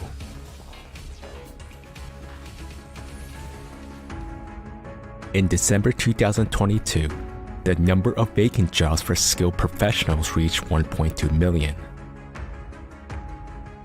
Compared to the same month of the previous year, the number of vacancies increased by 44,000. That is a 2.9% increase. The number for the year 2022 were the highest in 10 years. In addition, there are a large number of job positions available for unskilled workers. In 2019, the German Economic Institute (IFE) published a study indicating that more than half of the 753 professionals examined experienced labor shortages. According to studies, the skilled worker shortage is now jeopardizing companies' success even greater than rising prices for energy and natural resources. Nearly half of all companies in Germany are forced to cut their operations due to staff shortages. The labor shortage is currently costing Germany almost 100 billion euros. It's weird. On the one hand, we have a large number of people looking for work, but on the other hand, there is a huge shortage of skilled professionals in many industries. So what's the missing link between the people who are looking for work and the companies that are struggling to fill their vacancies? It seems absurd. Housing market. The general crisis has also reached a housing market. Housing is in short supply. The German market is in absolute state of emergency. Already in 2020, 8.5 million people in Germany were living in overcrowded apartments. The problem continues to grow. Experts at Deutsche Bank are already sounding the alarm. They expect an unprecedented housing shortage and a deep construction recession in Germany in 2023. Rent control measures don't help much either. When housing is in short supply, people are forced to pay inflated prices per square meter because competition among tenants for every available apartment is so fierce that people have to take what they can get. The shortage of housing can be regulated by the government through allocating more social housing, but instead, the number of public housing units continues to be reduced. Between 2006 and 2019, the number of social housing units decreased from 2.1 to 1.1 million. About half of state-owned social housing became private property. In addition, fewer and fewer new buildings are being built. Supply shortages during the pandemic led to higher prices for building materials, ranging from wood to steel. And then came the shortage of construction workers, and finally, the cost of heating skyrocketed. Because of rising interest rates, fewer and fewer people could afford to buy a home. In Germany, every child is given a tax number at birth, but apparently no thought has been given to their enrollment in school. Because how else can one explain the fact that in many cities an old and partly dilapidated school building awaits the children on this day? Mold on the walls, restrooms in need of renovation, and broken heating systems. Many school buildings in Germany have not been renovated for decades. As early as 2017, there were reports of dilapidated schools in Germany. Now, 5 years later, reports of the catastrophic condition of Germany's school buildings have surfaced again. For decades, the renovation and construction of new schools have been neglected. And this has had fatal consequences. Almost everywhere, there is now lack of suitable rooms for modern full-day education. Childcare facilities. The situation is no better for the youngest children. Germany currently lacks around 384,000 daycare places. In a Tagesspiegel newspaper report, an expert warns that the system is on the verge of collapse. Childcare groups are short of staff to take care of the children, despite the fact that mothers are forced to rely on these places due to financial pressures. Education. The staff shortage is especially acute in schools. According to estimates by the German Teachers Association, there is a shortage of up to 40,000 teachers at schools in Germany. At the start of the 2022-23 academic year, the provision of lessons has deteriorated in all federal states. A quarter of all beginning teachers suffer from burnout syndrome. Almost a third of teachers quit the classroom within 5 years of qualifying. The teacher shortage has been around for several years already, so it cannot be explained by the recent influx of immigrant children. Pupils are also increasingly suffering due to lack of teachers, since many schools cannot provide lessons according to the planned schedule. The German education system has become outdated both in its structure and in many of its methods. increasingly high demands are placed on pupils, which tend to overwhelm them. Another decisive factor and a basic prerequisite for learning and participation in the classroom is the mental health of the students. Currently, up to 20% of children and adolescents in Germany show signs of mental health problems. Education paves the way to the future for the younger generation, and it shouldn't limit anybody in their capabilities. Today in many schools, both teachers and students suffer from psychological stress, teacher shortages, and lesson cancellations. What's the value of education in our current format of society? Isn't the education of our children the most important investment in our future? Medical and nursing care. What situation do we have in the healthcare sector? As they say in professional circles, there have been cutbacks at every corner and every end for years, and they're getting bigger every year. There is a shortage of not only junior and middle medical personnel, but doctors as well, and everything suggests that this shortage will increase even further in the coming years. According to Alan Lundeshausen, Vice President of the German Medical Association,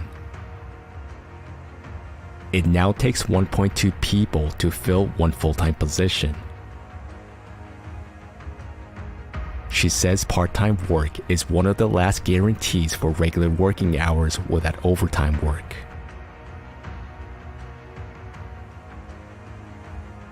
Doctors can hardly manage ever-increasing bureaucracy, which leaves less and less time for contact with patients.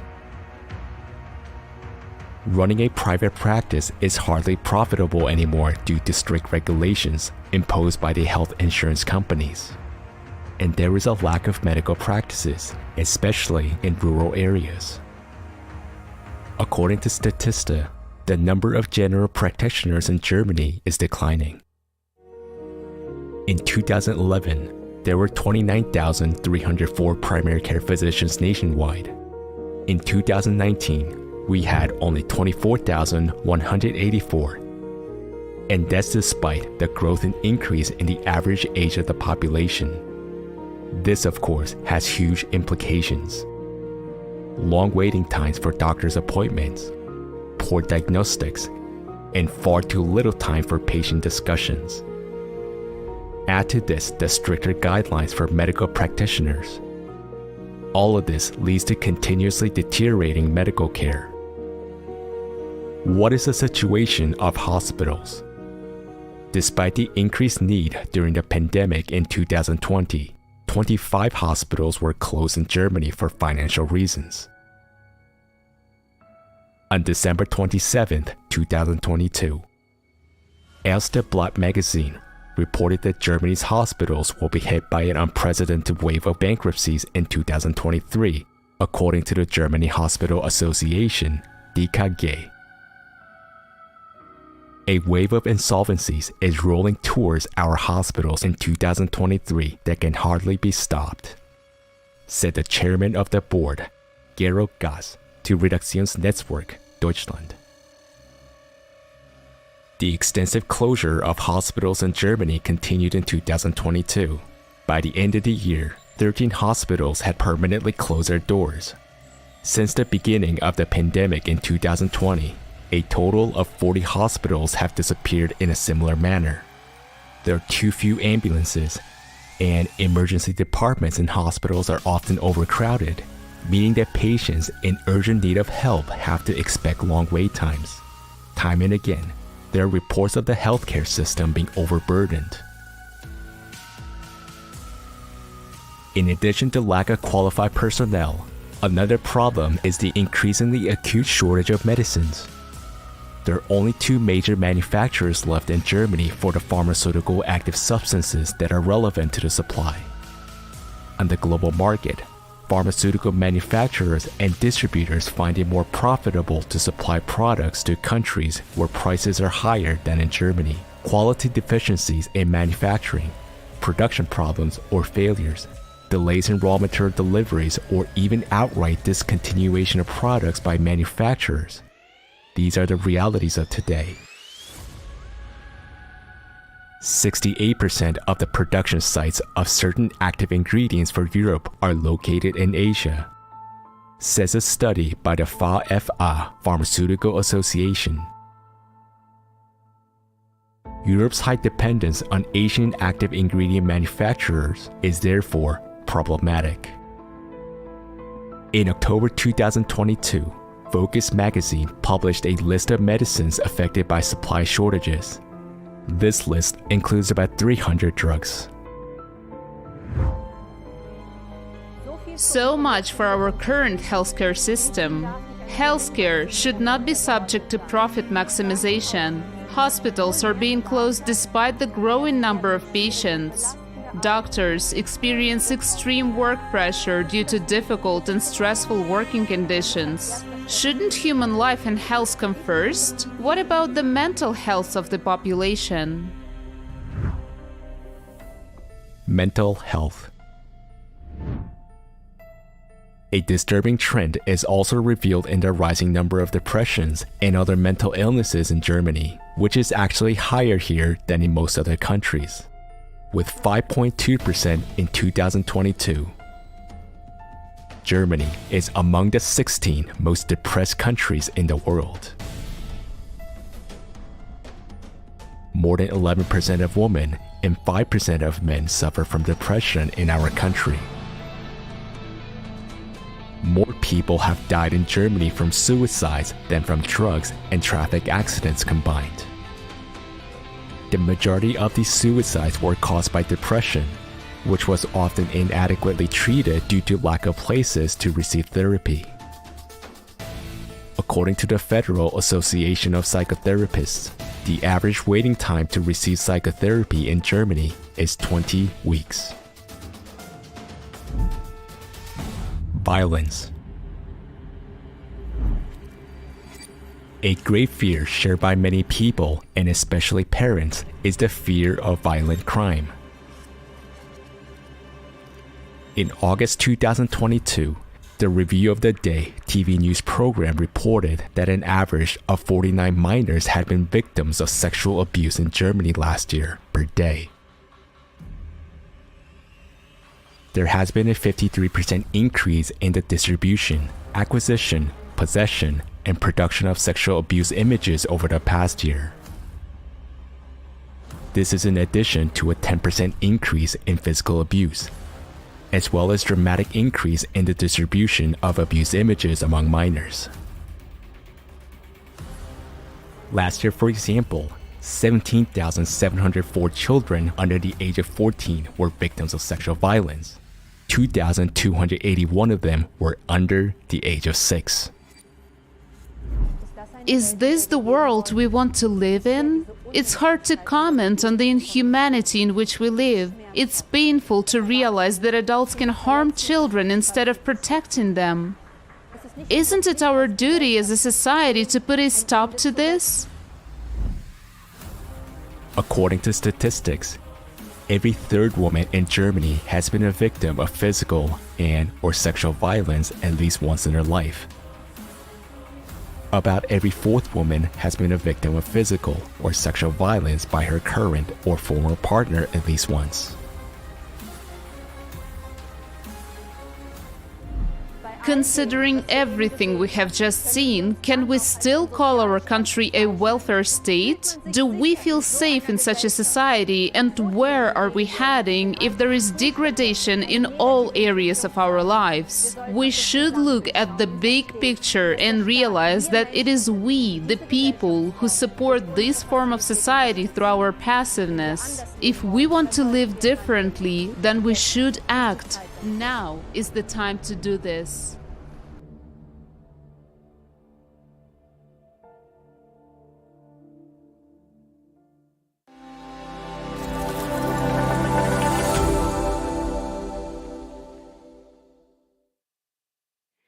Sollte nicht jedem Menschen ein würdevolles Shouldn't everyone have the right to a decent and secure life?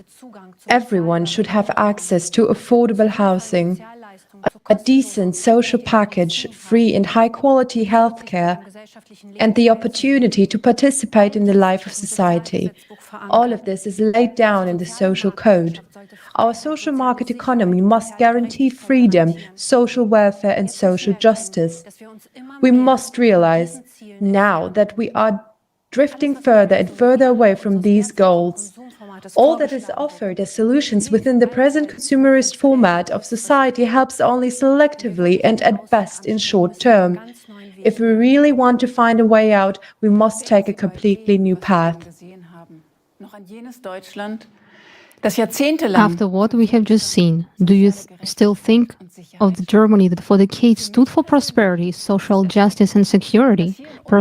Personally, it scares me that there is so much discontent and injustice in our country, which for the whole world looks up. Can we still call our country a welfare state? Let's look at how the term of welfare state is defined. A state that strives for social justice and cares for the social welfare of its citizens. The basic law states that the Federal Republic of Germany is a democratic and welfare state. The fact that we see have long been inconsistent with this definition. So how social is it that 1 in 5 children in Germany lives in poverty? That some 40,000 minors and young people are at acute risk of becoming homeless, or that more than 2/3 of people who are about to retire and likely to face poverty in old age. One would assume that these problems only affect the socially vulnerable, but now we see that people with low incomes also need social support. Never before have food stalls in Germany been so crowded, and all the more so by those who have jobs. Many are asking themselves, what is the point of paying into a pension fund all of my life if I am going to be poor at the end of my life anyway? What's the point of having a good salary if you can't buy a home with it? What good is modern medicine if I have to wait up to 6 months for an appointment? In Germany, we have a shortage of medicines, and in many places, for example, it is impossible to buy antibiotic syrup for children. In our country, we often hear people say things are worse elsewhere. We are still relatively well off, but why should we assess our situation by looking at the extreme global situation in the world instead of taking our own development and progress as our point of reference? We must honestly admit that our conservative optimism and the slogan "everything will be fine" will not help us. Statistics that do not reflect the realities of our lives don't change anything. As a result, new, lowered standards are being introduced. And instead of continually improving, or at least maintaining the quality of life, we are slipping further and further into social injustice. Children growing up in poverty, pensioners picking up empty bottles. This should not be the case in our rich country. We finance our social system through our taxes and social contributions. Why are we still experiencing so much hardship? Where does our money go, and how is its distribution decided? Did you know that we Germans pay the highest taxes in the world after Belgium? That is why Germany is considered a country with a high tax rate. This is the result of a recent study by the Organization of Economic Cooperation and Development. The OECD compares the tax and levy obligations of its member countries every year, and according to the study, Germany ranks a dismal second in the world in terms of taxes and levies. Only in Belgium do people with average earnings have to pay even more taxes and levies in Germany. The entire federal budget is financed almost exclusively from our taxes. In 2022, tax revenues in Germany amounted to around 815 billion euros. And nevertheless, 3/4 of Germans are happy to pay taxes because the state can use these revenues to ensure good living conditions and security for its citizens. Why then do we not have money for kindergartens, high-quality school equipment, or medical staff?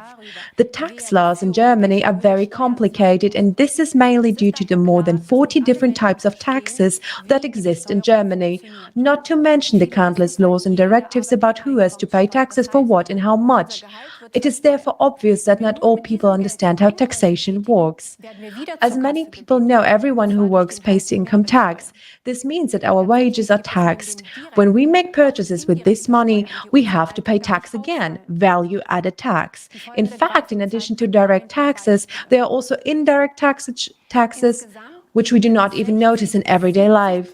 The following chart shows a few examples. In total, we give away 60 to 70% of our income in the form of numerous taxes. We forget that money deductions are the equivalent of time and energy in our lives. Time during which we cannot be with our family or take care of our health. The consumer forward of our society forces us to work hard and give away most of the money we earn, but despite this, our social problems remain unresolved. In spite of high taxation, Germany has debts. If the federal budget is insufficient, the state borrows money.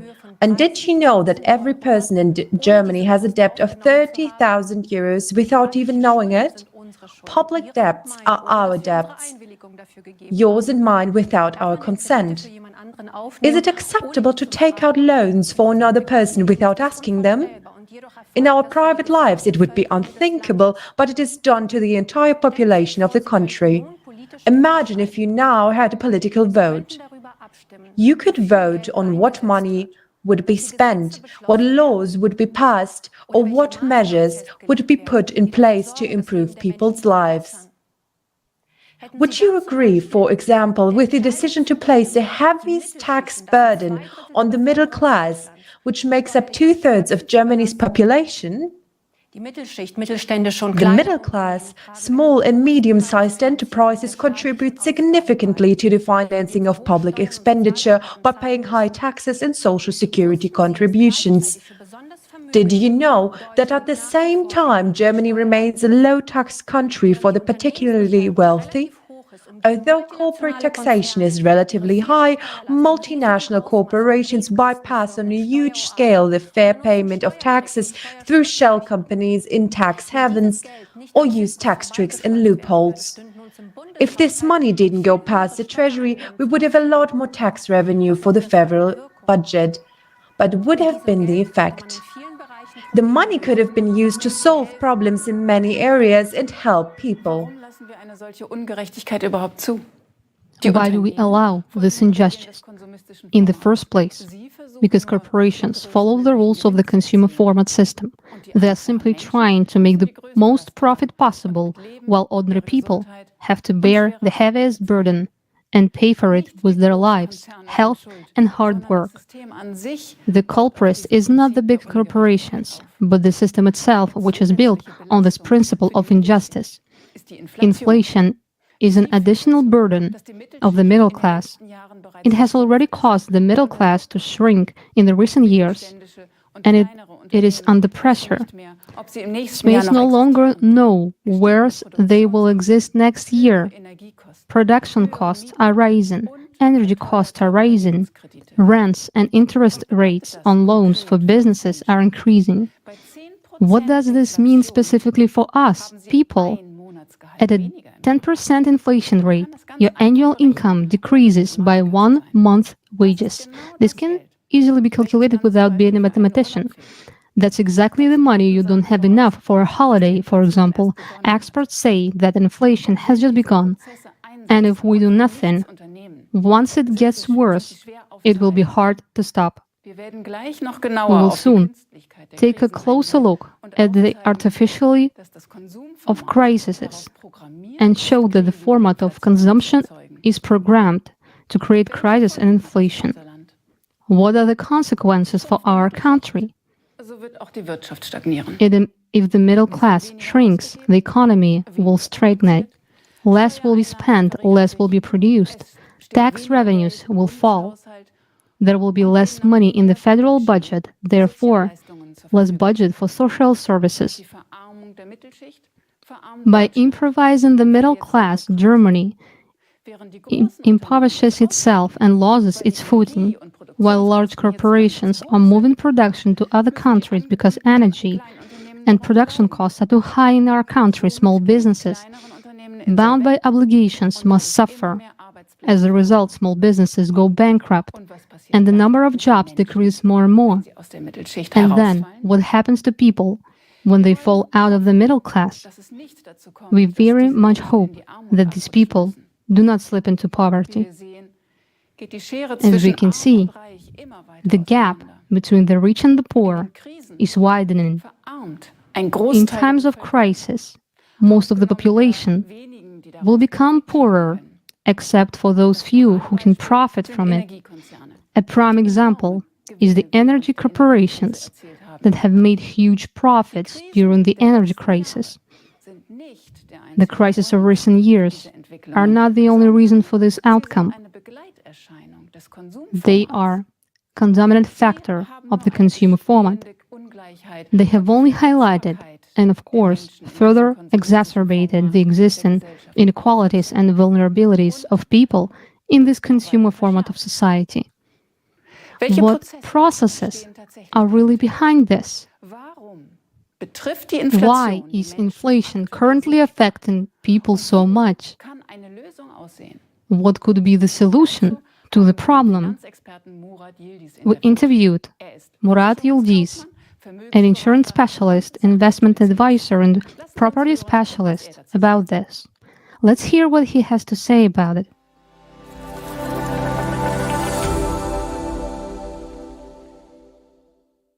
The topic currently discussed the most, as well as during the last few years, is inflation. That means it has always existed.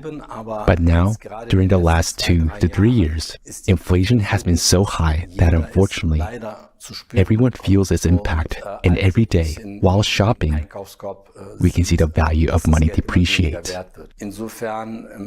In this respect, unfortunately, things look gloomy. And no matter how bad it sounds, this is just the beginning. So, I believe that in the nearest year or two, the situation will only worsen. Regarding the economy doing well, I'll leave that aside. I wouldn't put it that way. That's the way they're presenting it. But when you look at small and medium-sized companies, before the crisis, there was a change in the legislation that no longer requires companies to file for bankruptcy, which means that many companies that should have been closed down due to their financial reasons still exist. And it looks as if the economy is doing well. But at the same time, many employees have been made redundant, and now a large number are working less hours. In my opinion, all of these are just embellished messages. And everyone can see the proof of it by simply counting what they can buy for the same amount of money now compared to what they could have bought before. It means that from the economic point of view, people are not doing well, and it's being felt. You can say and show whatever you want, but in reality, it's the opposite. So clearly, everything is not the way we are being told. For instance, they say that the crisis in Ukraine and supply issues or something else caused an increase in prices. There are two main causes of inflation. The first one is a shortage of raw materials, and the second is the depreciation of money.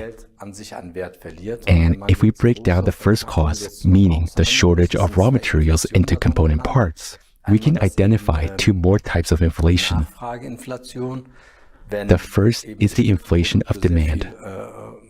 When some products are extremely necessary, but there is a small supply of them. In this case, the product automatically becomes more expensive, which is quite natural. The market reflects itself. And the second one is the inflation of the production costs. Meaning, if the manufacturing cost of a product has increased, for example, a farmer grows tomatoes, cucumbers, and so on. But now he has to pay twice as much for diesel fuel. Then the production costs automatically increase. But these two kinds of inflation are actually insignificant because nowadays they account for a very small part of what we see and experience. Today, the main reason for inflation is monetary inflation. When the market is flooded with large amounts of money, or there's more of it being printed, which is exactly what the Central European Bank has been doing for the last 7 to 10 years,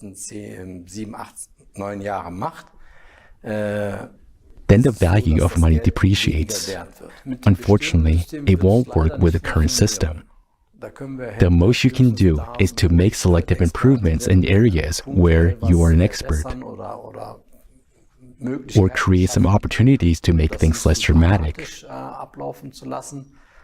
But for real changes to occur for people, basically, the whole system has to be changed. There must be transparency. Every person must be involved.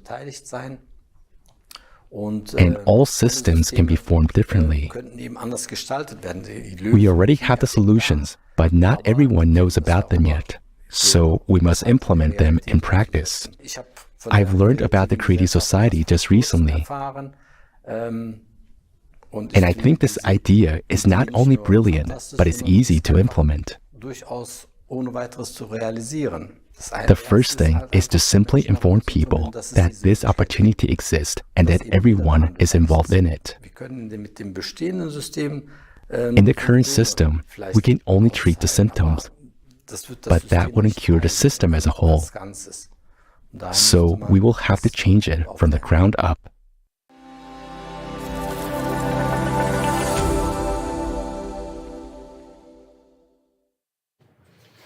Warum ist unser jetziges konsumistisches Why is the current format of our consumer society not suitable for solving society problems? Because it is actually clear where the injustice lies. When we speak about the consumer society or the consumeristic format, we do not mean that people should not buy goods, services, or comfort. Rather, we use this term to describe the destructive orientation of our society. Consumer society is a society that does not serve to protect human life and improve the overall quality of life, but instead is geared towards increasing profit and maintaining power for the few, while allowing oppression and exploitation. Dear viewers, we can clearly see that we no longer have a social market economy. Instead, it is more and more of a pure market economy, where there is a market for every good and service, and when it comes to existential areas of our life.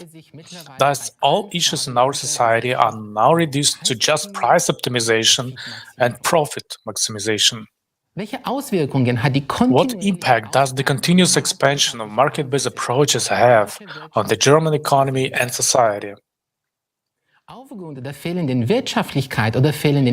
to insufficiently profitability or lack of funding, clinics are forced to close, reduce bed capacity, and cope with staff shortages. At the same time, more and more expensive medications are approved for use, and pharmaceutical companies make billions of dollars in profits.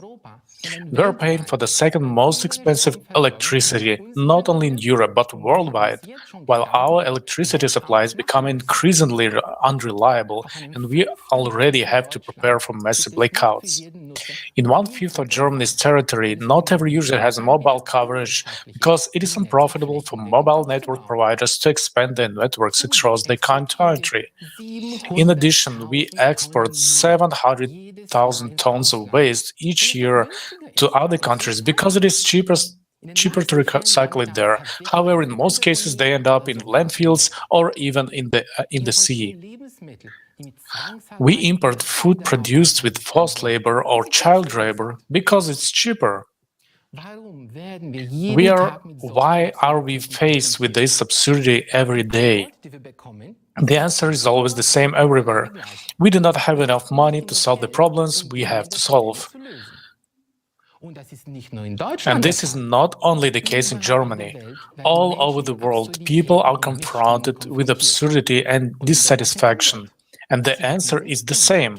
We do not have enough money. We always think that other countries have to adjust to our high standards in order to solve their problems. But even we don't have enough money to solve our problems. But is this really the case? Have we not been able to find suitable solutions both in Germany and abroad for so many years? And this is despite the fact that we have so many economists, experts, and consultants. Let's now look at some figures on a global scale. They all come from renowned research institutions and international organizations. To end global hunger sustainably, we need an additional $33 billion a year for the next 10 years. To provide social protection for children, mothers, retirees, and people with disabilities across the developing world, we need an additional $480 billion a year. We need an additional $707 billion a year for universal healthcare across the developing world for 6.6 billion people. This amounts to 1.2 trillion a year. That's a pretty big sum, which we obviously can't afford. But let's look at what we clearly have enough money for. We are currently spending $571 billion a year worldwide to subsidize renewables and electric cars, even though they are inefficient, unprofitable, and environmentally unfriendly. But one thing is certain, is that private profits are financed with the public money. That's the fact.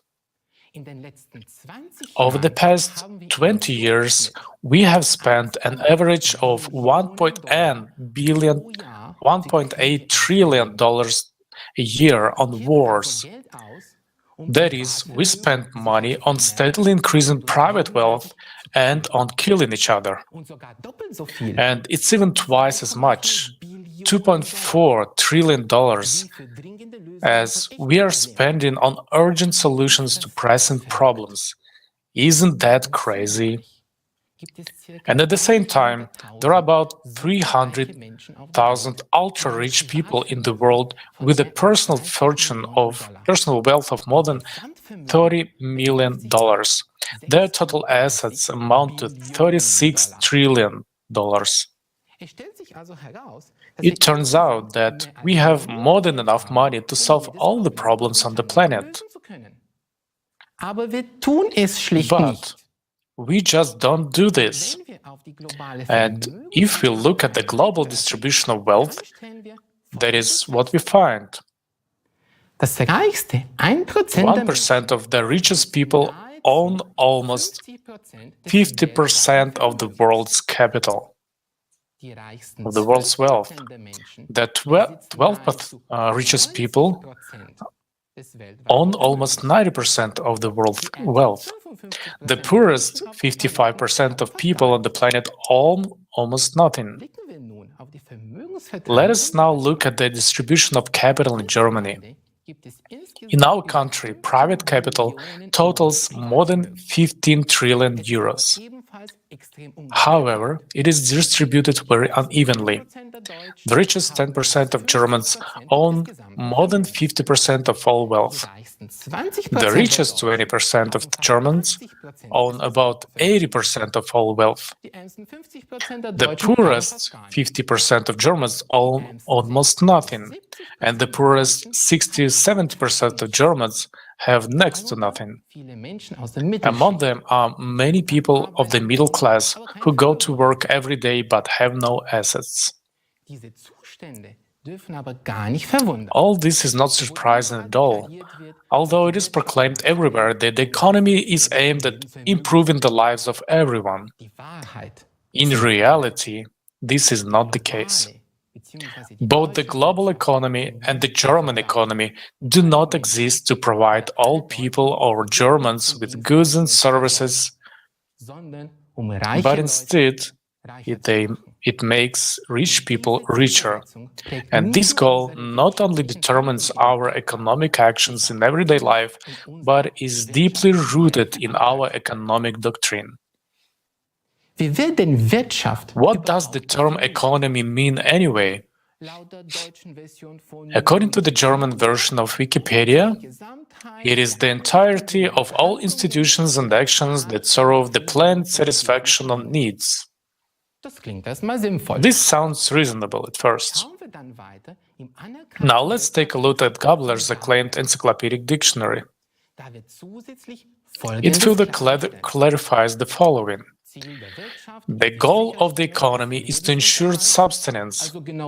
This is exactly what we are clearly failing to do, and in its capitalist form to maximize profit and pleasure by means of entrepreneurial freedom, at the same time generating dependency, whether on suppliers or products, and growth until the not necessarily desired but expected collapse of the system happens. Not a bad perspective, is it? But what is particularly interesting is that the very first definition of the term economy goes back to Aristotle.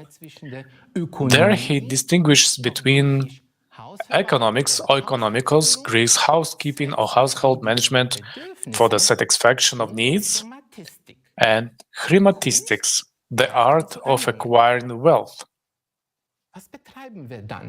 What do we do? Economics or chrematistics? The famous American economist Milton Friedman published an essay in the New York Times in 1970 titled A Friedman Doctrine: The Social Responsibility of Business is to Increase its Profits.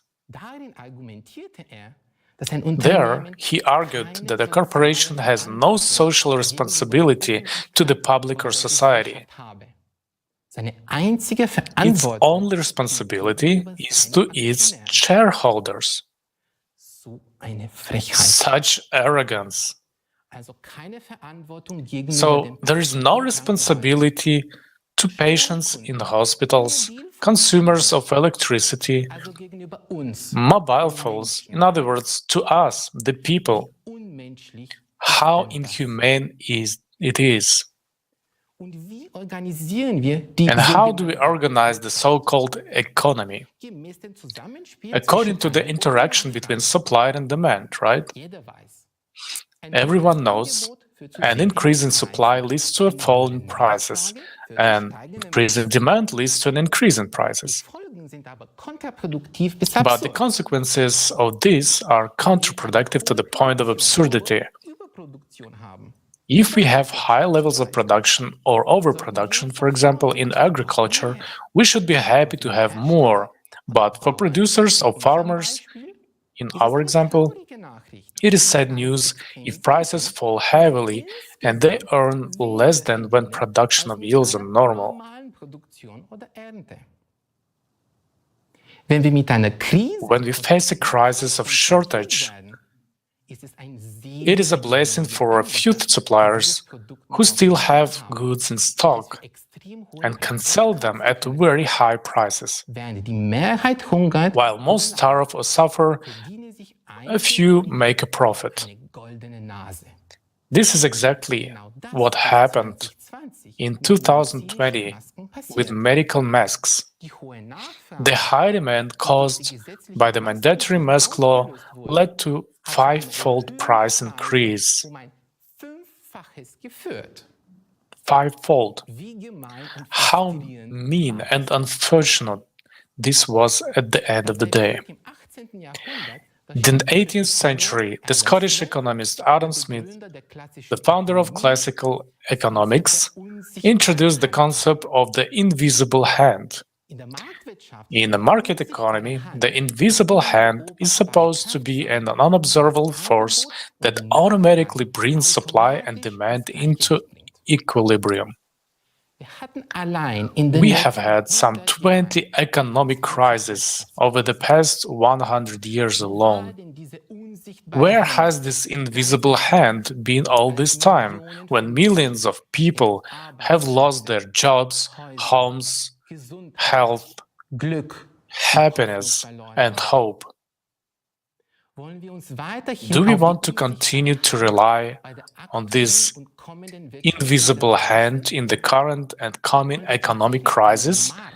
Do we really want a market for all our lives? Do we want to continue to strive for profit maximization instead of livelihood security? Look at how paradoxical the economy is structured. Planning takes place at every level, in a family, in a small or medium-sized enterprise, in a corporation, in a government budget. And at the highest level in the national economy, an invisible hand must regulate market developments. How does this fit with our German common sense, with our desire for security and well-being, when everything should be under control? Let's look at German and international corporations. They employ hundreds of thousands, sometimes even millions of people. These corporations are richer and more powerful than many national economies. They are profit-oriented and extremely professional. They plan everything and stick to their plans. This is also consistent with economic doctrine. But at the same time, economic doctrine says that we should not plan for our common good, but leave it to chance. And what happens in times of crisis? Sometimes markets and whole economies collapse. Sometimes the state intervenes and rescues banks or corporations because they are systemically significant. During the 2008 financial economic crisis, profits were privatized and losses were socialized. Thus, in good times, corporations generate higher profits for their shareholders. In bad times, we all have to pay taxes to cover corporate losses. This is no longer a market economy at all. It is socialism for the rich and capitalism for the poor. And last but not least, in the 2 years of the pandemic crisis, the 10 richest people in the world doubled their wealth to a combined of $1.5 trillion, while millions of people lost their only source of income. How absurd can this economic system be? It is by definition programmed to fall, to collapse. It is particularly prone to crisis. It always favors the rich, and there's always a clear loser.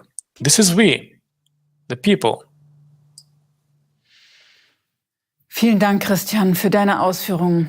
Ehrlich gesagt, Thank you, Christian, for your explanations. Honestly, it's quite sobering to hear that our economic system doesn't really provide for social justice because everything is aimed at increasing profits rather than meeting our real needs. Du hast recht, Sylvian. Yes, you're right, Sylvian. Even though we hear about economic growth every day, the population is getting poorer. At the same time, the definition of the concept of the economy says that it should provide people with a livelihood. But today, things are different. Social injustices and crises are taken into account and even systematically planned. But does that mean that we should continue to do so? Ultimately, economics is an agreement between people, not a universal law. Exactly. It also means that we have the opportunity to create new conditions, to build an economic system that will not provoke crisis. Now we can see that we are already heading towards the next big economic crisis, even if we can't judge it by the numbers yet. One thing is for sure, it can't continue like this. Changes will inevitably occur. Either there will be a collapse, or we will move to an economic model which can only be implemented in a creative format of society. Christian, at the moment, the economic experts of the Creative Society project have developed a new holistic model for our economy that will function differently and have a completely different vector. Could you tell our viewers more about this? Dear viewers, dear people, we urgently need a completely new economic model that guarantees sustainable benefits for all of us and will maximize our prosperity. I'm often asked, is this even possible? History shows us no positive examples. Yes, it is possible. And to do that, we have to fulfill only one basic requirement: unite in a creative society, in which human life is of the highest value, where all political, economic, and social activities are indeed directed towards the improvement of our lives. Freedom, health, safety, security, environment, and so on. This is possible only in an absolutely transparent and self-governing society in which there is no power. In a society where responsible and constructive management, in a society with no rulers, but with rules. As such conditions have been missing in society for centuries, all previous economic systems aided maximizing power and or profit are therefore failed. Moreover, we have currently reached a certain technological level that opens up completely different possibilities. The information you are about to hear is very important. It is life-changing. So please pay attention as we explore how our economic model will function.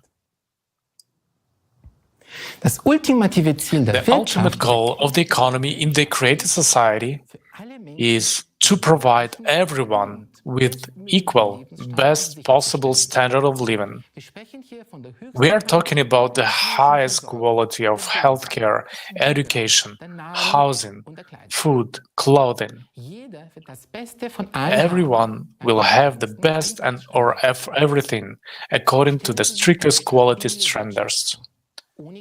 Imagine a stable economy with no crisis, no fear for tomorrow, and the entire population of the planet with a high and stable income, meaning everyone has great purchasing power as well as time to enjoy the products and services that the companies offer. To achieve this goal, the economic system needs a comprehensive transformation, which will happen in two stages. First, we need to transition from our current economic system to the economy of the creative society. This transitional period will last for about 5 years.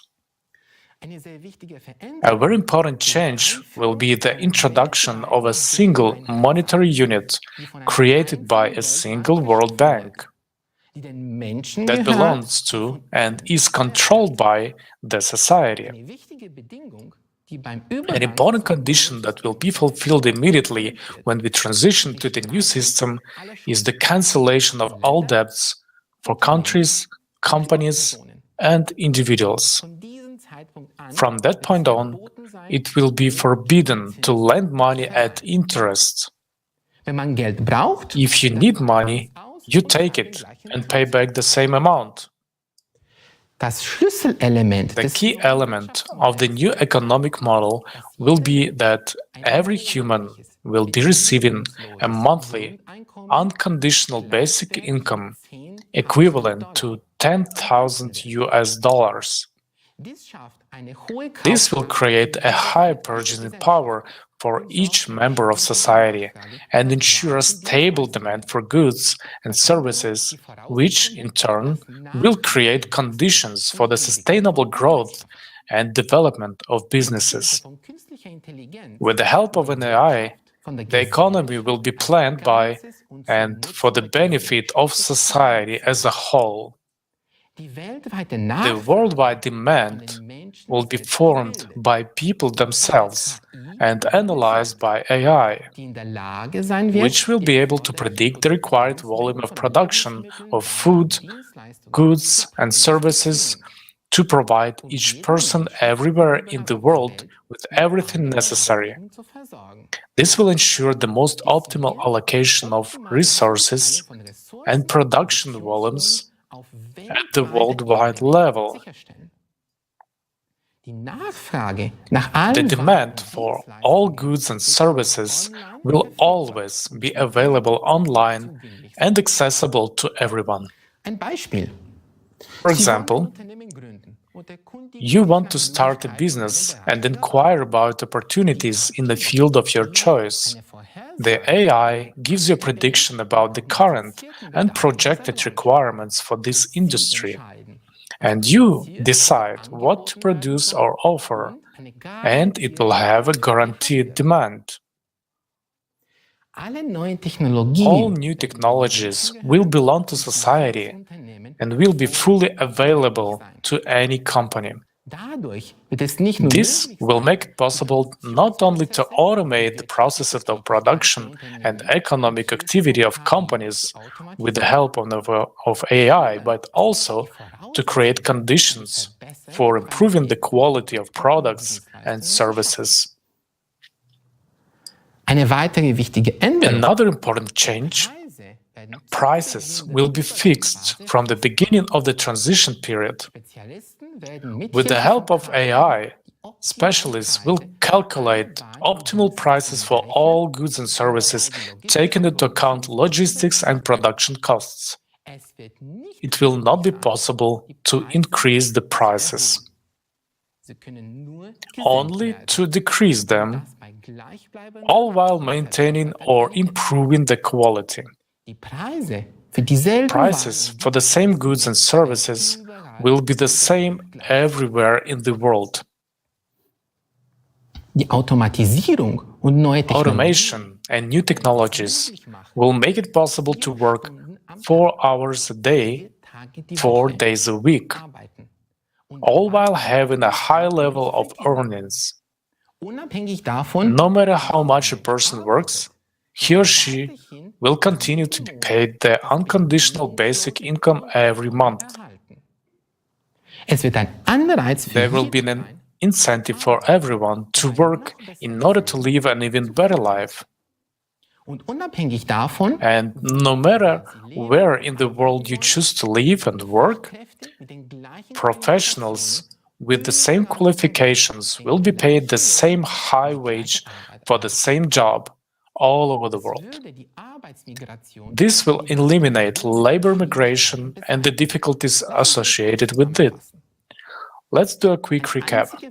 A single World Bank, owned and controlled by society, a single unified monetary unit, no interest on loans, and fixed prices completely remove the risk of inflation and crisis in the economy. We no longer need to seek for the balance between supply and demand for money, between the amount of money in circulation and goods and services on the market. If today the competition is built on money, on price reduction, in the transitional period, companies will compete on quality. A predictable demand, fixed prices, a single monetary unit, no interest on loans, full access to new technologies give businesses enough room to improve quality and make good profits.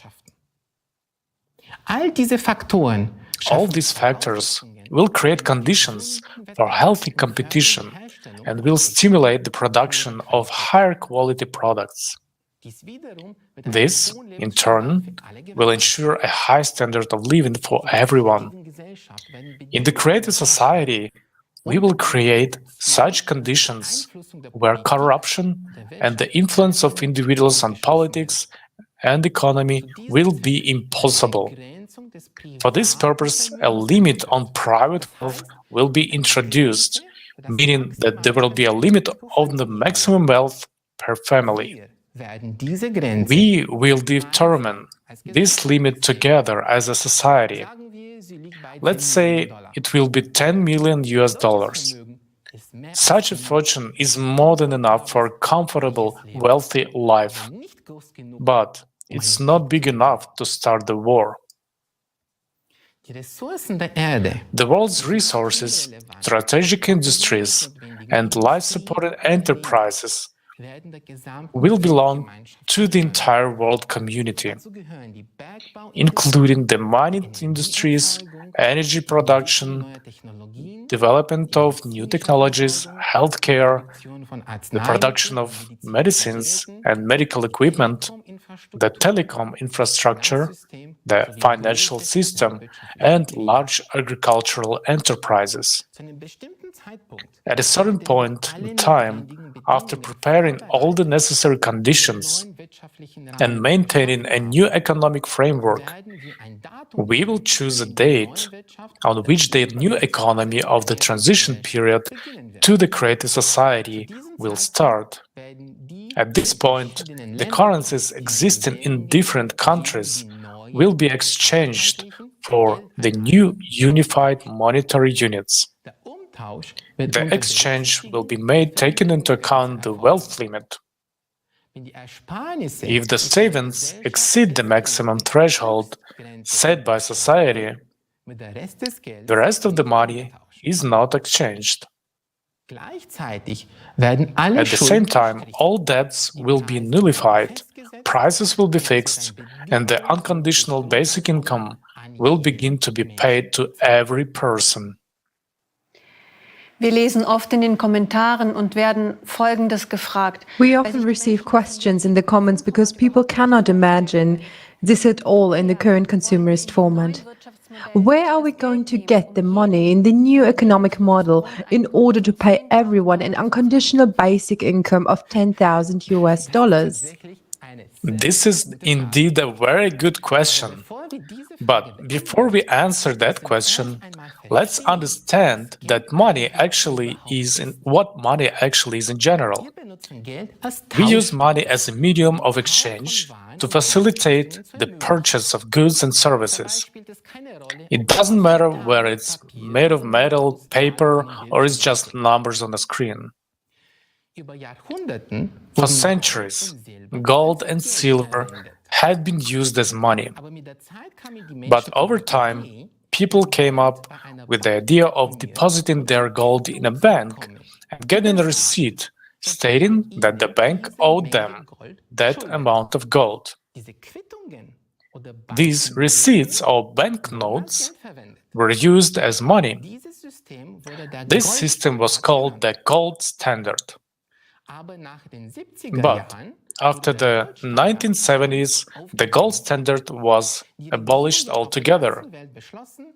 Governments around the world decided that money would no longer be backed by gold, and now money is not backed by anything. Where once the value of money was determined by gold, now it is only backed by our trust. Money is simply an agreement. Anyway, in a world where you have to pay for everything, we depend on money. And people spend most of their lives earning money. And for money, we are willing to do what we are told. Whoever has the money has the power. More money, more power.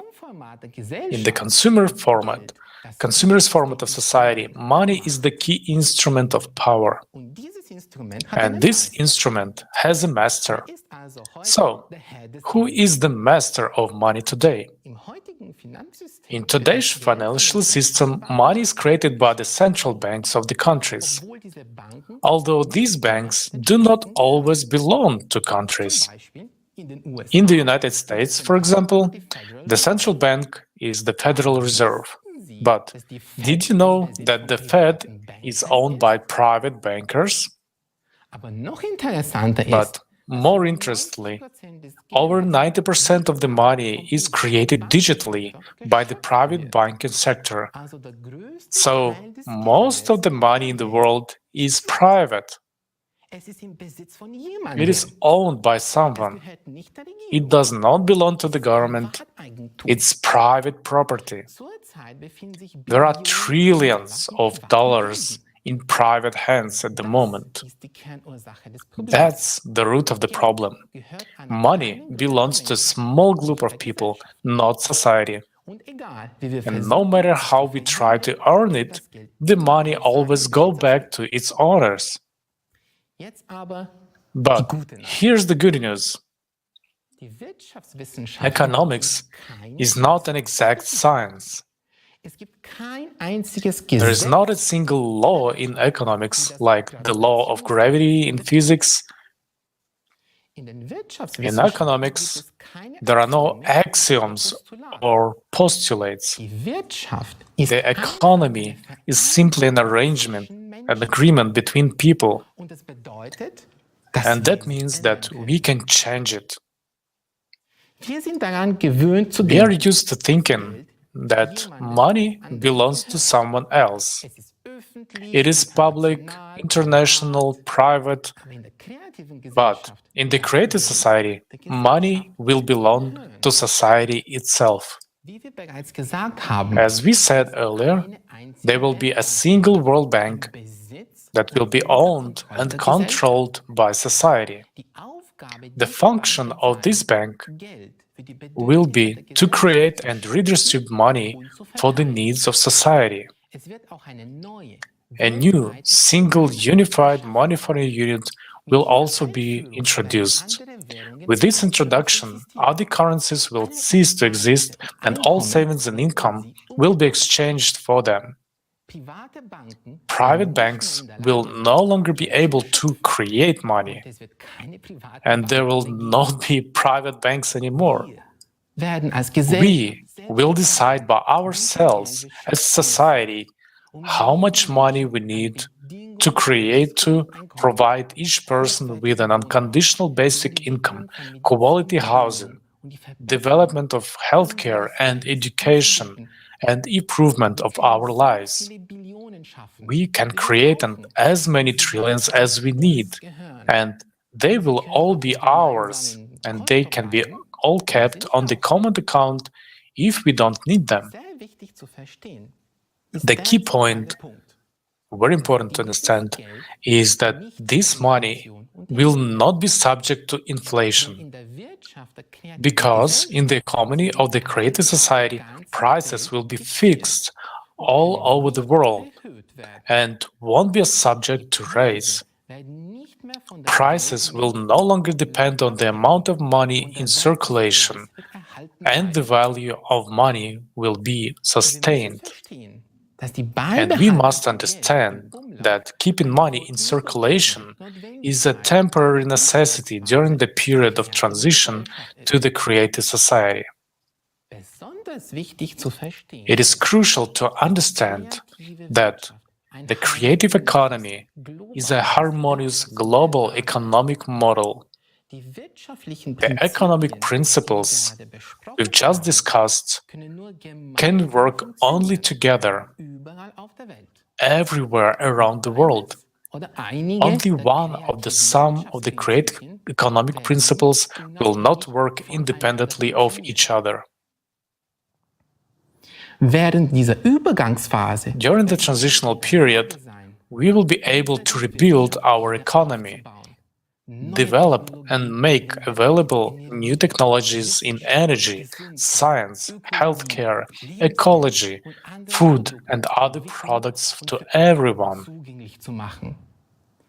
This will enable us to move on to the next stage, the economy in the creative society. This is a completely different world, a world of new, unlimited, accessible to everyone, and free energy.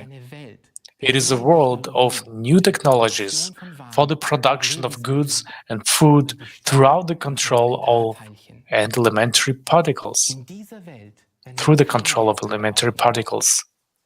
In this world, we will no longer need money. In the creative society, each of us will be rich, confident in the future, and free to live the life each of us wants. Vielen Dank, Christian. Ich muss ehrlich sagen, Thank you, Christian. Honestly, I'm absolutely delighted with this economic model. With such a reorganization, we will have a lot of free time.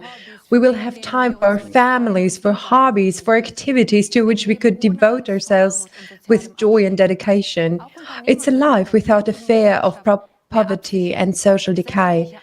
Entrepreneurs will also have more safety, social recognition, and opportunities to develop in the creative society. Unfortunately, with the present-day economic system, we do not have such prospects. Another aspect that is increasingly destabilizing our economy is the progressive climate change. According to the Global Risks Report 2022, extreme weather events and environmental pollution are the main threats to the global economy. But climate change is not just a financial threat to our economy, it's also an existential threat to humanity as a whole. And this is what we will talk about in our next thematic block. We will present to you the scientific data that will change the way you think about growing climate threat. Unfortunately, the true causes of natural disasters are censored in mass media. Therefore, we hope that the presented facts, which are scientifically grounded and which are able to verify, will reach as many people as possible.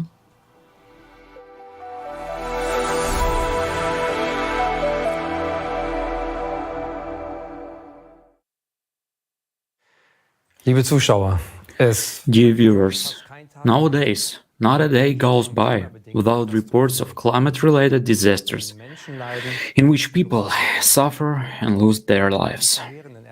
Whether it's devastating earthquakes in Syria and Turkey, the tropical storm in New Zealand, or the floods in Australia. Everywhere in the world, anomalous events with catastrophic effects on people and nature are on the rise. At ever shorter intervals, the climate is setting new records of the century. We in Germany observe these events from a distance and think that it affects us rather less, since we are not exposed to volcanic eruptions, tsunamis, or severe earthquakes. In the big headlines of international news, we only see the big events, and what is happening on our doorstep seems rather small and not so serious. Is that really so? Does the climate spare us?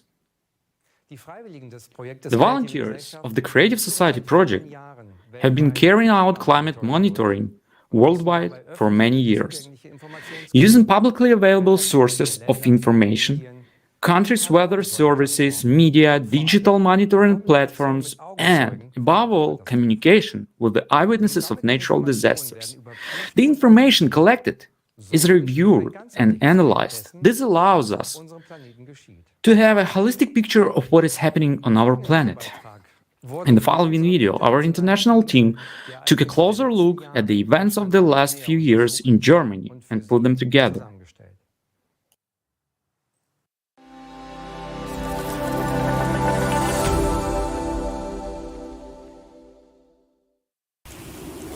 Climate change is a reality, and its consequences are being felt all over the world.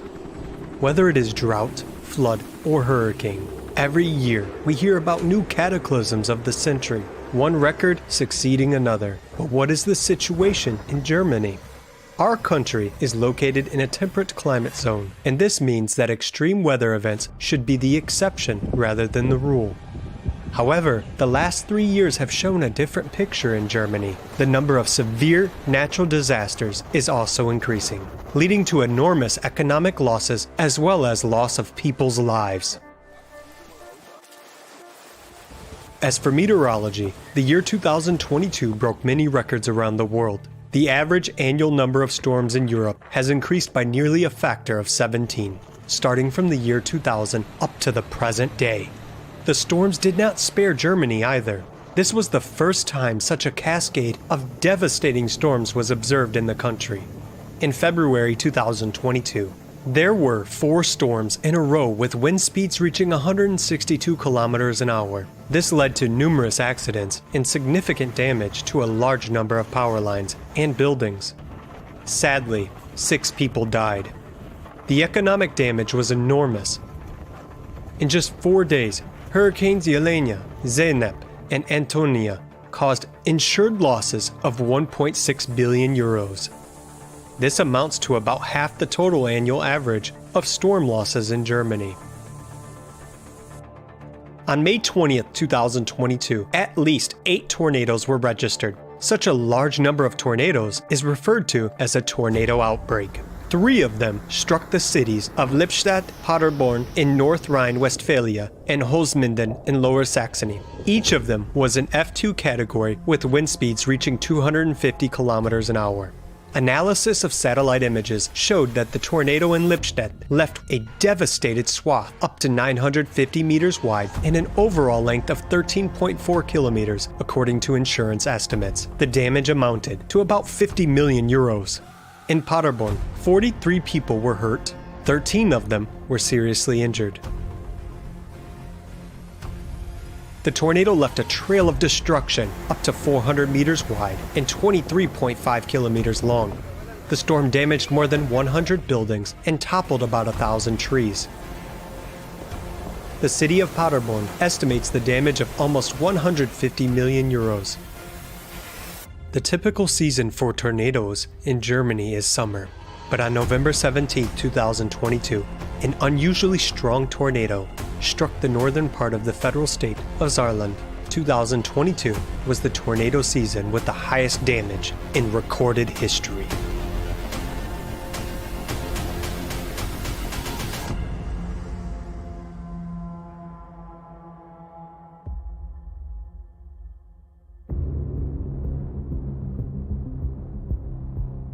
The summer of 2022 was the hottest summer in Europe in at least 500 years. It is unusual that the highest daily temperature in Germany was recorded in the north of the country. On July 20th, a new temperature record of plus 41 degrees Celsius was set in Hamburg-Neuweidenthal. On June 19th, 2022, the earliest snowmelt in 62 years was recorded on the Zugspitze. The height of the snow cover was only 84 centimeters. The year before, it was 4 meters during this period. New heat records have been set this winter. Local weather stations recorded almost 950 temperature records in Germany between December 31st and January 2nd. In Weilhambach, in the Walheim-Schongau district of Upper Bavaria, the thermometer showed plus 20.8 degrees Celsius on New Year's Eve. Despite the pleasant weather, this is a frightening trend. In general, abnormal heat waves are becoming more intense, longer, and occur more often and earlier than usual. As we can see from the statistics, in 2022 these trends intensified many times. Extreme heat has also affected people's health.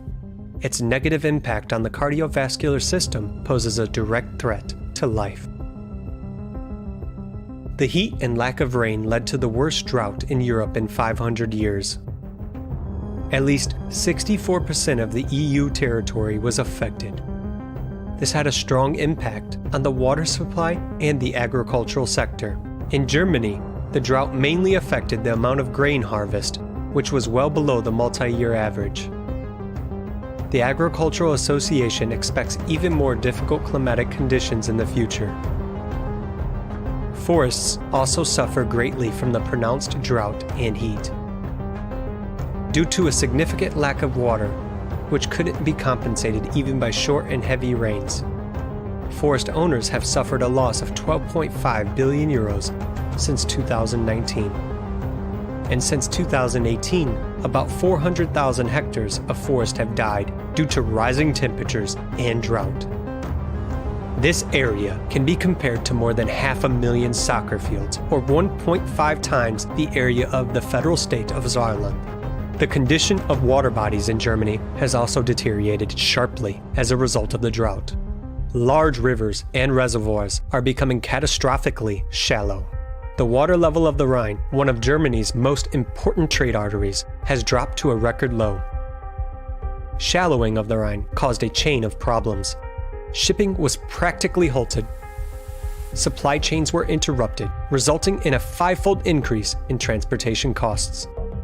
Low water levels in the rivers also affected energy suppliers, because, on the one hand, coal transportation was severely hampered, and on the other hand, the output of electricity generating power plants had to be reduced in order not to endanger the river ecosystem by discharging warm water from the cooling systems. The pronounced impact of the drought on the rivers of Europe is evidenced by the so-called hunger stones that have resurfaced across the Rhine, Weser, and Elbe rivers. They became visible due to extremely low water levels. These are ominous signs marking years of drought and periods of famine. In Germany, which is usually so abundant with water, reports of water shortages are no longer a rarity, as evidenced in particular by the dire water shortage situation in eastern Germany. 2022 was a record year of wildfires in Europe. Severe wildfires broke out in various European countries including Portugal, France, Italy, Germany, the Czech Republic, and Spain. As of October 15, 2022, their area was 772.5 thousand hectares. This is 3 times the size of Luxembourg. The European Forest Fire Information System, Copernicus, recorded 32 large forest fires in the past year. A total of 4,300 hectares were affected, an area larger than 6,000 soccer fields. Studies show that there has never been such a large number of wildfires in the last 100 years as in 2022. According to the calculations of the working team of the Federation of German Forest Owner Associations, AGDW, the damage in 2022 also reached a record level of approximately 30 to 40 million euros.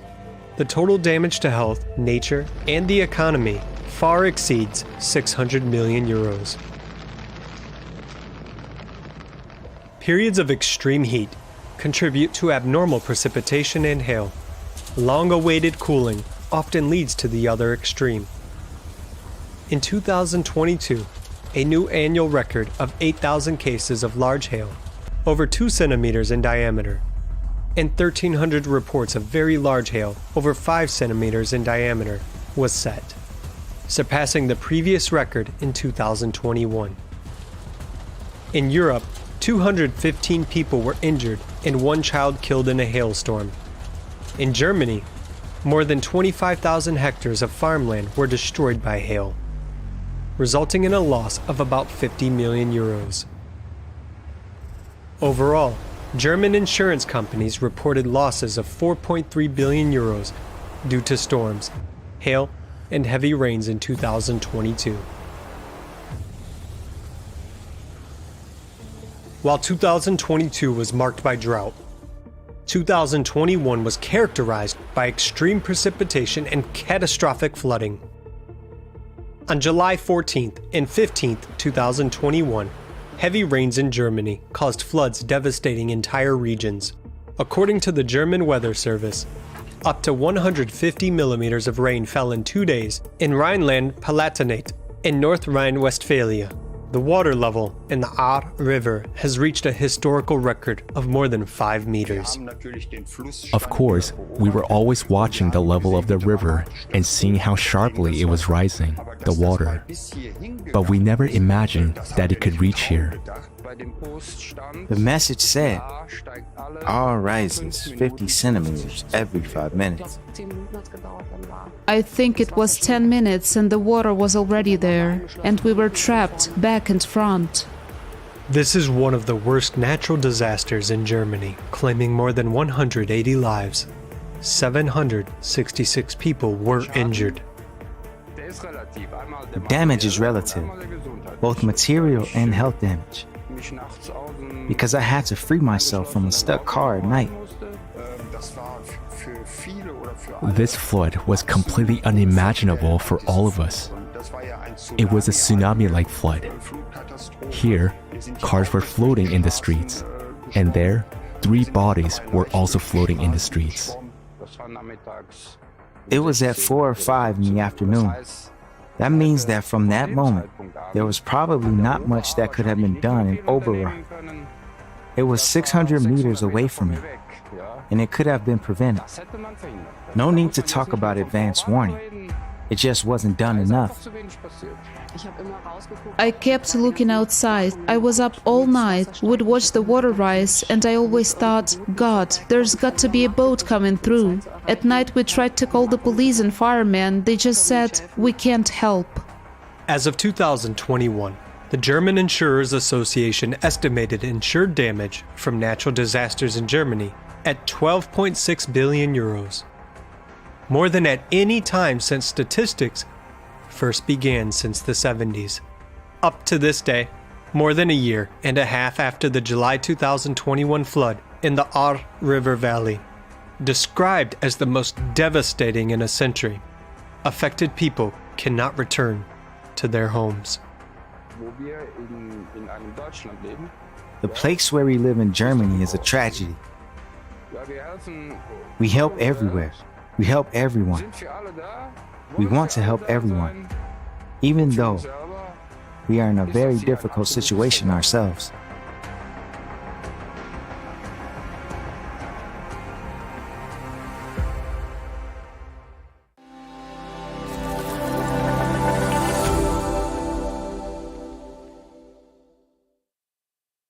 This video has clearly shown to us that climate change, with its intensifying natural disasters, is affecting our country already today, causing great destruction and financial losses.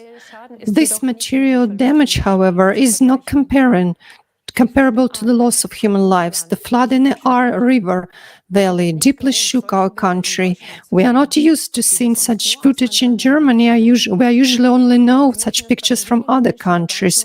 We would like to thank those few people who dared to share their experience with us. Many do not believe that people are afraid to speak openly about their grievances. We have learned that to this day, not all people have been financially supported, and many are still suffering from the consequences of the flood. This is happening in our country. Despite the fact that billions of euros of aid were promised, only a little part of this money has been actually paid. Although survivors report very praisingly and positively about the support and help they received from ordinary people, neighbors and volunteers, but this help was far from being enough to cope with the consequences of the catastrophe. These events show us that a high-tech country such as Germany is obviously unprepared even for regional disasters to quickly protect human lives and provide the necessary help in time. In the Ahr Valley, the system of communication between public authorities broke down completely. Therefore, important coordination tasks could not be ensured.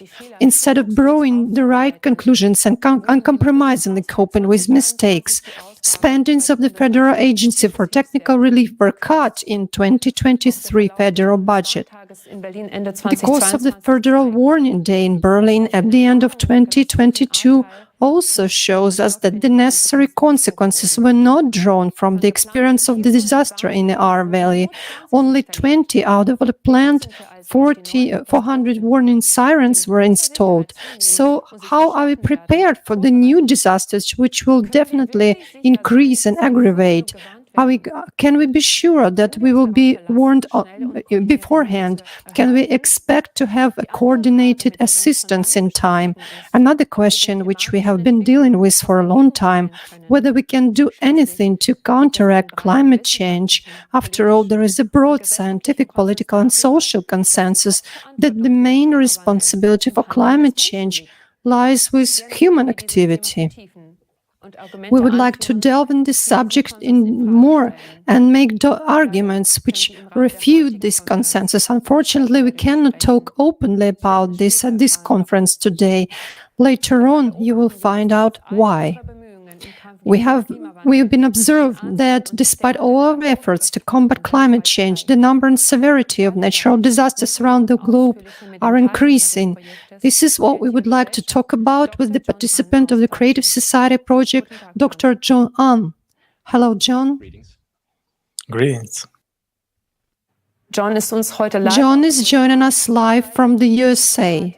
He has a PhD in chemical engineering from the Technical University of Munich and a Master of Science from the University of California, Berkeley, as well as the MBA from the Business School in SEED.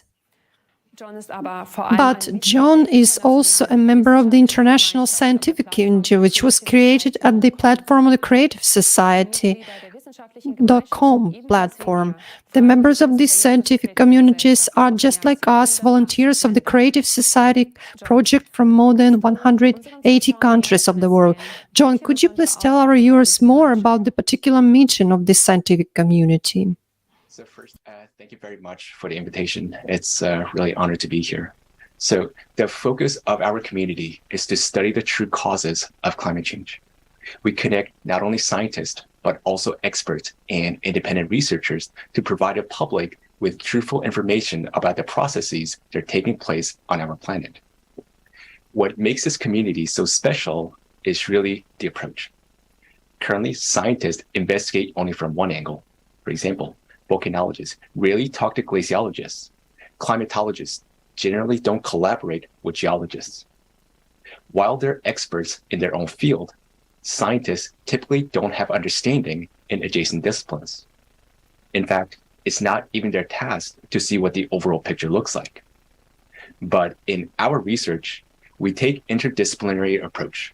And thanks to this, we can see the whole picture of what is going on with our planet. John, wie eingangs erwähnt, beobachten wir, dass Naturkatastrophen auf der Erde... John, as we already said, we observed that the number of natural disasters on Earth continue to increase. What processes are responsible for this development of events? I'd like to start by highlighting some of the anomalies observed in our planet, which I'm sure you have heard of. The first is the melting of glaciers in Antarctica. Now, many people believe that Antarctic glaciers are melting uniformly throughout the continent. That is not correct. The glacier mass in West Antarctica, represented by the teal color on the graph, has been melting quite fast since 1995. But on the other hand, the yellow color on the graph, representing the mass in East Antarctica, hasn't changed much over the last 30 years. How is this possible? Geologists are well aware that West Antarctica is a relatively young continent with a thin crust, as shown on the left by yellow and red colors, while the eastern part is a thick, massive plate, shown in blue and purple. Furthermore, volcanologists know that the Antarctica is an active volcanic region with about 140 volcanoes under its ice, most of which, as you can see on the right, is located in the western part of Antarctica. Why this matters? Because according to multiple studies, magma is rising. When magma rises, it activates volcanoes, which are located underneath the melting glaciers in the west. Moreover, this heat flow from beneath would impact the most where the crust is the thinnest. This is Western Antarctica. In other words, the glaciers are melting from bottom up. One piece of evidence indicating the rise of magma, or heat flow from beneath, is the temperature change of the Weddell Sea, which is located off the coast of West Antarctica. The water at the bottom of the sea warmed up nearly 5 times faster than at the top. This happens because most of the heat is coming from the bottom, not from the sun. Another evidence indicating the rise of magma is an increase in seismic activities. The number of earthquakes is shown on the graph on the left, and the magnitude, or the total energy release, shown on the right, have been increasing since 1995. The increase in seismic activity also correlates well with an increase in global temperature. Let's have a closer look at the location of earthquakes before and after 1995. As you can see on the screen, earthquakes are now emerging in regions where they have never been before. Moreover, earthquakes have started to occur in waves and synchronize around the world. We had an example of this in Turkey and Syria last month. First, earthquake of magnitude 7.8 and 7.5 occurred on February 6th, followed by a series of earthquake cascades around the world. And just 2 weeks later, earthquakes of magnitude 6.4 and 5.8 occurred again in the same region. This scenario is developing according to our mathematical model, which was described in the forum Global Crisis, Our Survival as in Unity last November. And unfortunately, we will be witnessing many more earthquakes in the coming years. One final note is that the international seismic agencies have been downgrading the magnitudes. And since 2015, they have been concealing the increasing number of earthquakes and thus misleading the public such that many people are not aware of increasing seismic activities around the world. This topic was also discussed in the forum. The earthquakes in Turkey and Syria have shocked the whole world. Volunteers of the Creative Society are currently preparing a report with numerous eyewitnesses where we will show what people are going through and how much all this affects all of us. This report will be presented at the upcoming forum Global Crisis, There is a Way Out, which will take place on April 22nd, 2023.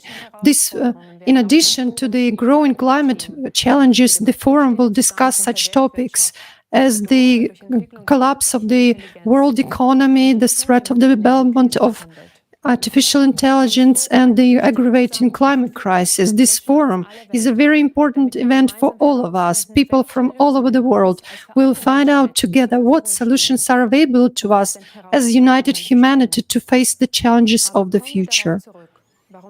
Let's return to the question why such events will become more frequent. John, you've pointed out that earthquakes are becoming more frequent and stronger because of the rise in magma. But what is the cause of this? Let's go back to 1995, when a series of changes began to occur inside our planet. As shown on the slide, one example is that since 1995, the magnetic North Pole started to drift quicker, about 4 times faster than the norm. Also, the magnetic field has weakened by 15% from the norm by 2015 and declined even further since then. We're now seeing, as a result, the northern lights becoming more intense and penetrating to more southern latitudes. Furthermore, unusual phenomena in the atmosphere have been observed recently in different parts of the world, including Germany. And since 1995, the rotation axis of the planet sharply shifted, as indicated on the left, and moreover, the rotational speed of the Earth, which typically goes through cycles of acceleration and deceleration, began to accelerate much faster in recent cycles, as shown by the right by the steeper yellow lines. Now, what could cause the changes in the magnetic field, axis of rotation, and the speed of rotation? It is a core of our planet, something that synchronizes and stabilizes all processes on Earth, something that has been stable for a long time. But the core abruptly shifted to the north towards Siberia around 1998, and it is now destabilized. Why is it significant? Do you recall the emphasis on the rise of magma? The destabilization or imbalance of the core accelerates the rotation. You can imagine a wobbly sphere, increases the centrifugal force, and causes magma to move further away from the center towards the surface. And when magma rises, it exerts more pressure on the Earth crust, which triggers seismic activities and opens up new fracture zones. This allows water from the surface to escape into the Earth's interior, drying up lakes and rivers, even though precipitation and floods are increasing. In addition, the rise of magma causes increase in volcanic activity, heating of the glaciers and oceans from bottom up. Okay, so the processes we are observing are all related to the changes in the Earth's core, which have been registered since 1995. What actually triggered those processes? Is this a unique phenomenon? It is related to cyclicity. Every 12,000 years, our planet goes through major climate changes, has more natural disasters like what is observed in recent times. For example, geomagnetic excursions occur about every 12,000 years. According to geological evidence, the magnetic field has weakened during this period, similar to what is happening today. Moreover, the ice core studies indicate that the volcanic activities increase every 12,000 years. This is shown by the figure on the left. Note the periodicity of the big red circles, which reflects the size of the eruptions. You can notice that the volcanic eruptions are particularly more catastrophic every 24,000 years, and we are currently about 24,000 years ahead from that previous period. So what does that tell us? We're about to go through major climate catastrophes. What we have seen so far is only the beginning. Many more are ahead. And based on our mathematical model, already in 2028, just 5 years from now, there will be nearly 700 destructive earthquakes per day. Life will soon become unbearable. In addition, economists from various countries estimate that the world's GDP as early as 2030 will not be able to cover all the losses from natural disasters. Our planet had made through previous cycles, albeit with great losses, but not this time, because we humans have destroyed the ecology of our planet and killed its immunity, the self-defense system. More on this topic was voiced on last November's forum. Watch it, and you will understand that we urgently need to act. This information gives us entirely new prospects of perspective of climate change as opposed to what we understand by it today and how we try to solve this problem. But in your opinion, is there a way out of this situation? What can we do to oppose the increasing climate change? We first need to identify the true cause of the problem. In light of this, it is important to note that similar changes are occurring recently on other planets of the solar system. Just like on Earth, on Uranus, Jupiter, and Venus, for example, the temperature, wind speeds, the size of the storms, and volcanic activities are increasing. On Mars, ice caps are melting. Subglacial lakes and strong Mars quakes caused by the activation of magma in the Martian mantle are found and observed. Because similar anomalies are observed on other planets, this indicates that there is some external factor, some sort of energy, let's call it external cosmic radiation, entering our solar system, energizing the interior of planets and leading to changes in climate. To counteract this type of energy, we must 1, study the nature of this cosmic radiation. 2, find a source of energy equivalent or superior to this external energy impact and learn to use it. Only then will we be able to stop the catastrophic effects on our planet. While this type of energy has not yet been studied by modern science, many closed laboratories are already conducting research in this direction. Unfortunately, not to stabilize the core of our planet, but for military applications. Scientists working in this area have the necessary skills, experience, and understanding that the world-famous Nobel laureates and grant eaters have never even heard of.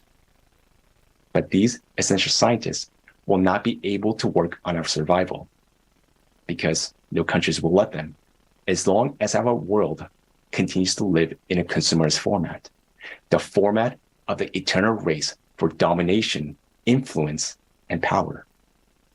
Because every state in the race for domination will hide its real best minds to the very last. So the real essence of the climate problem is that scientists cannot be united in the current format of society. Thus, if we really want to survive, we should change the very format of society, the very model of our social organization.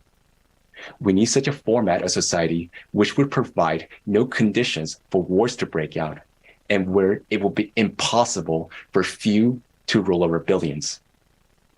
And it doesn't matter what this format will be called. What is important is the conditions it will create in society, the conditions where human life will have the highest value. This format is what we call creative society. Creative society forms such conditions in the world in which we will finally end the competition for profit and power. And most importantly, we can bring real genius scientists together. Only this will give humankind a chance to find ways to counteract this cosmic radiation, to stop the destabilization of the core, and to prevent the growth of climate catastrophes. In the creative society, humanity gets a chance to survive. And what's more, we get a chance to build a unified civilization, as we should be, so that never again will humanity face such threats. Creative society is our real chance for life. Thank you so much, John, for this valuable report.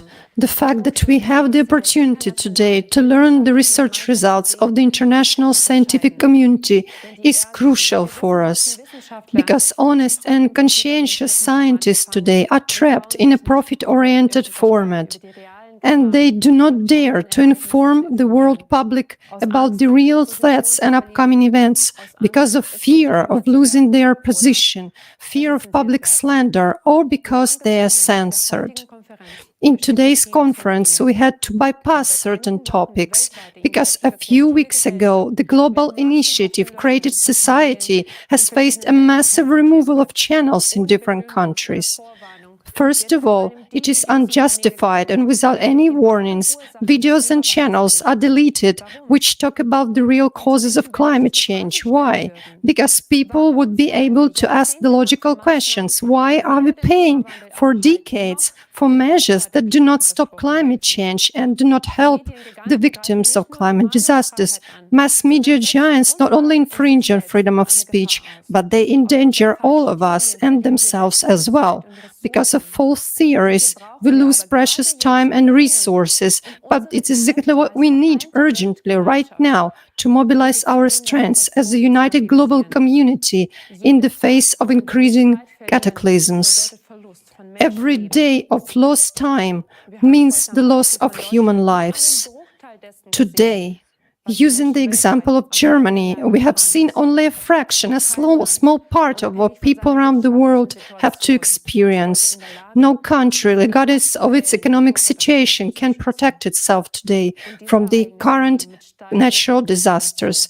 These events are escalating with increasing progression. It is necessary for us to unite all people in the world so that we can reach the necessary scientific and technological level in time and be able to counteract cosmic radiation with a relevant power counteraction. Political representatives will not be able to unite scientists in the current format of society because of the geopolitical conflicts that divide people. What kind of reaction will this shocking information provoke from the population without concrete solutions, which are impossible in our consumerist format of society?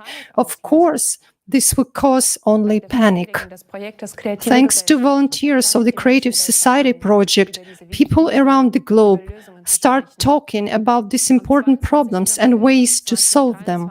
On April 22nd, 2023, the World Forum Global Crisis, There is a Way Out will take place. Climate experts, independent researchers and volunteers will present the results of decades of interdisciplinary research. No news portal has still dared to publish these facts until now. This forum is organized by people themselves and on their own initiative because it is about our common future. The forum will be simultaneously interpreted into more than 150 languages, which will break all the previous records. Let's watch together the trailer to this great event.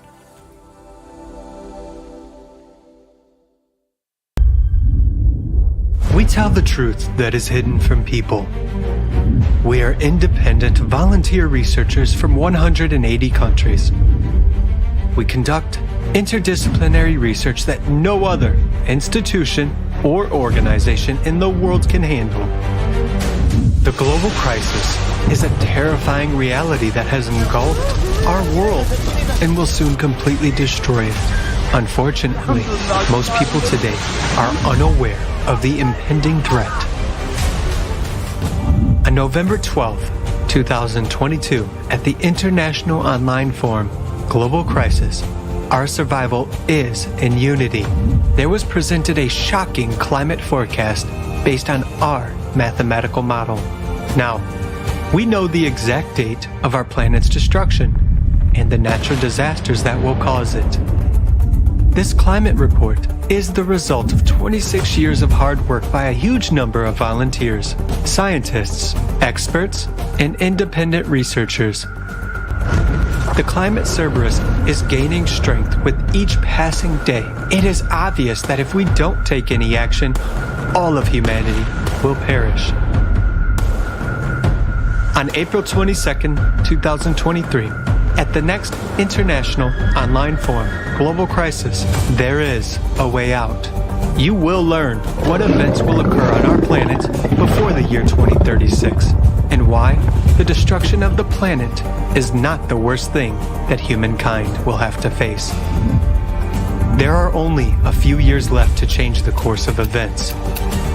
We still have a chance, but in order to use it, all people must learn about it. Today, the future depends on everyone's choice, and the choice is simple: to preserve life on Earth or not. To prevent fatal events and find out what you can do to save humanity, join the International Online Forum Global Crisis, There is a Way Out, on April 22nd, 2023 at 1500 GMT. Join in. Spread the word about this forum on all platforms, in all social media. Everyone should know about this forum. The official website of the Creative Society International Project, creativesociety.com.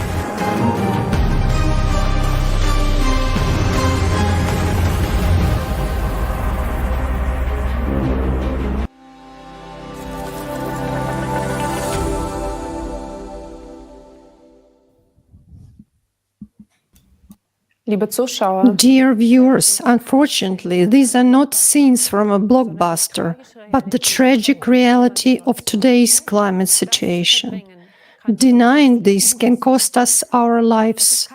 It is not scaremongering, it is our appeal to you, because many people are still sleeping while our common home is on fire. Only when we understand the seriousness of our situation, we will see that there is no time for divisions and we must act as one united human community. I hope that we've been able to bring this vital information to you. Now we would like to move on to the next part of our conference, where the solution will be presented. But this will only be possible in the creative society, where the scientific and technological potential will be united, free from geopolitical interests, and it will ensure that we will be able to counteract climate processes. About how we can build the creative society within a very short period of time and thus find the way out of all the crises, we will tell you in our next thematic block.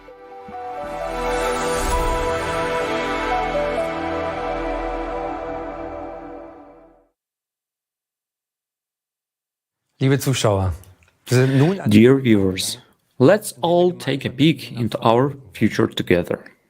Sie haben heute viel von Problemen. Today, you have heard about many problems and absurdities that affect and even threaten us all. Doch so unterschiedlich die Krisen But as aussehen, different as the crises may seem, they all converge on one point: the impasse of our current consumerist format of society. All the solutions we strive for may lead to individual improvements, but unfortunately, we are not solving the problems at the root. And this despite the fact that we have possibilities and technologies that could already help us today. Our one-sided focus on even more profit and income is blocking our way out of all crises. It leaves us hardly any breathing space, and whoever stands still loses. That is what the current consumer society is all about. But what actually made us build such a society? Who decided that this material pursuit dictates our entire lives? Was it a decision of us people? Do we really want to live like this? We asked people about this. We wanted to find out what people really want in life. What should a society look like in which they want to live? Let's watch the following video.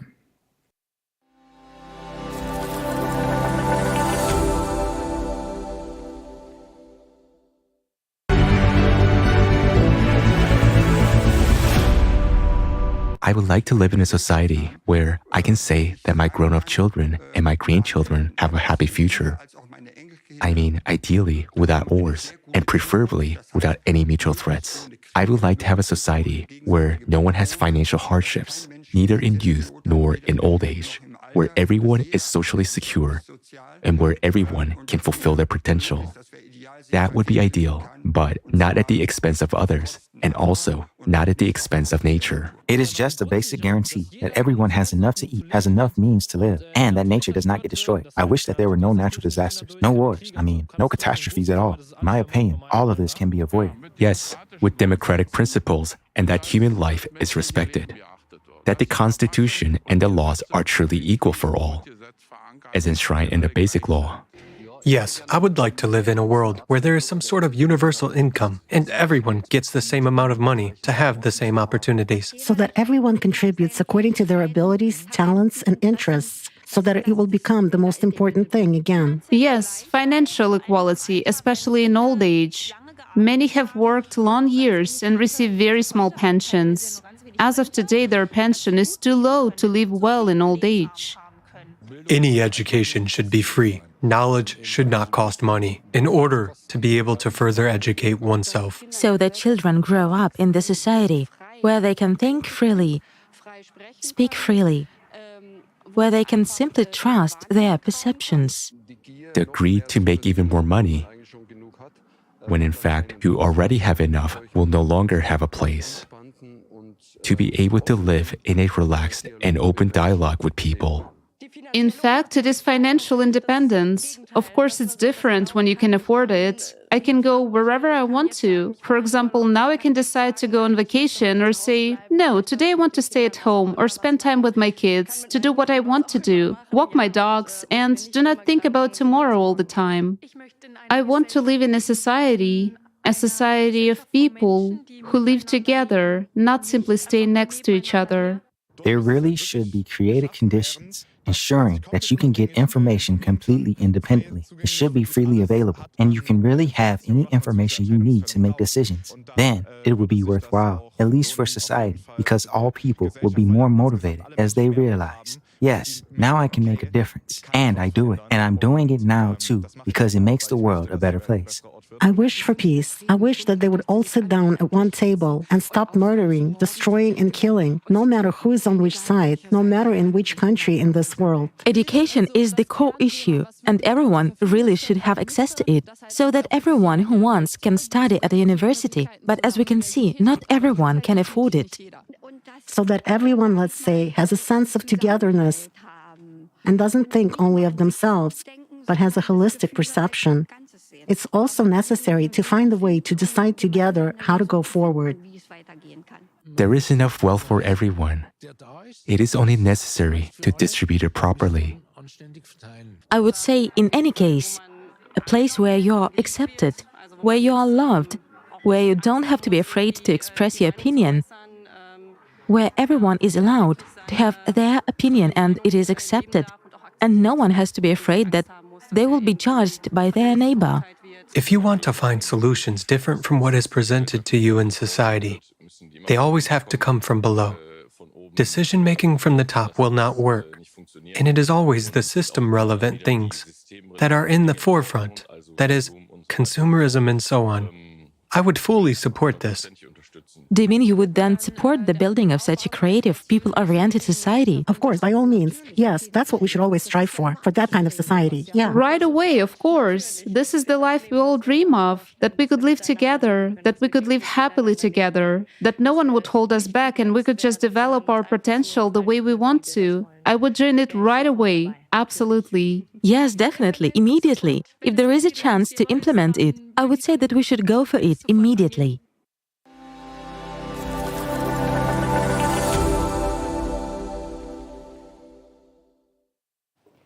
Können Sie sich den Antworten Do you agree with the answers?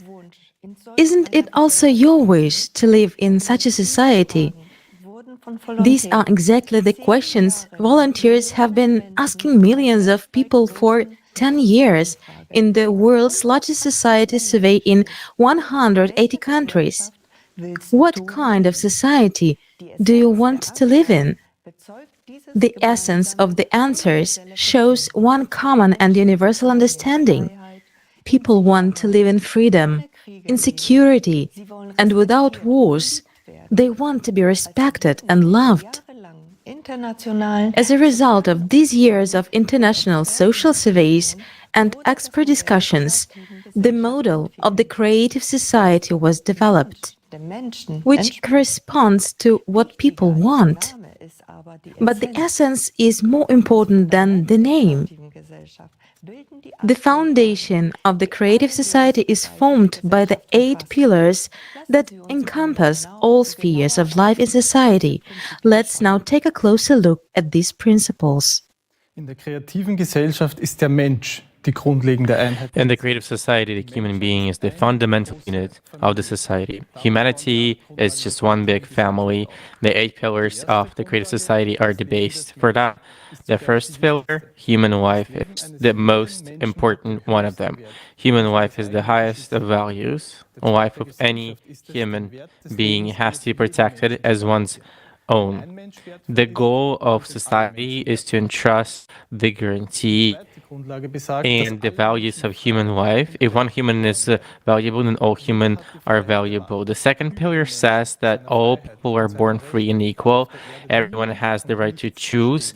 There can be no one or nothing or superior to a human, his freedom and his right. The third pillar is human safety, ensures that every human is provided with everything they need for a safe and comfortable life free of charge. includes, among other things, food, medical care, housing, and a basic income. Technology will not be developed for wars, but for the people. The unified global service dealing with emergencies situations will protect everyone from threats and disasters. Transparency and openness of information for all, as the themes of today's conference has convincingly shown, we desperately need reliable and trustful information. This is guaranteed by the fourth pillar. There is no more secrecy, and everyone has access to information and the status of implementation of society's decisions and the distribution of public funds.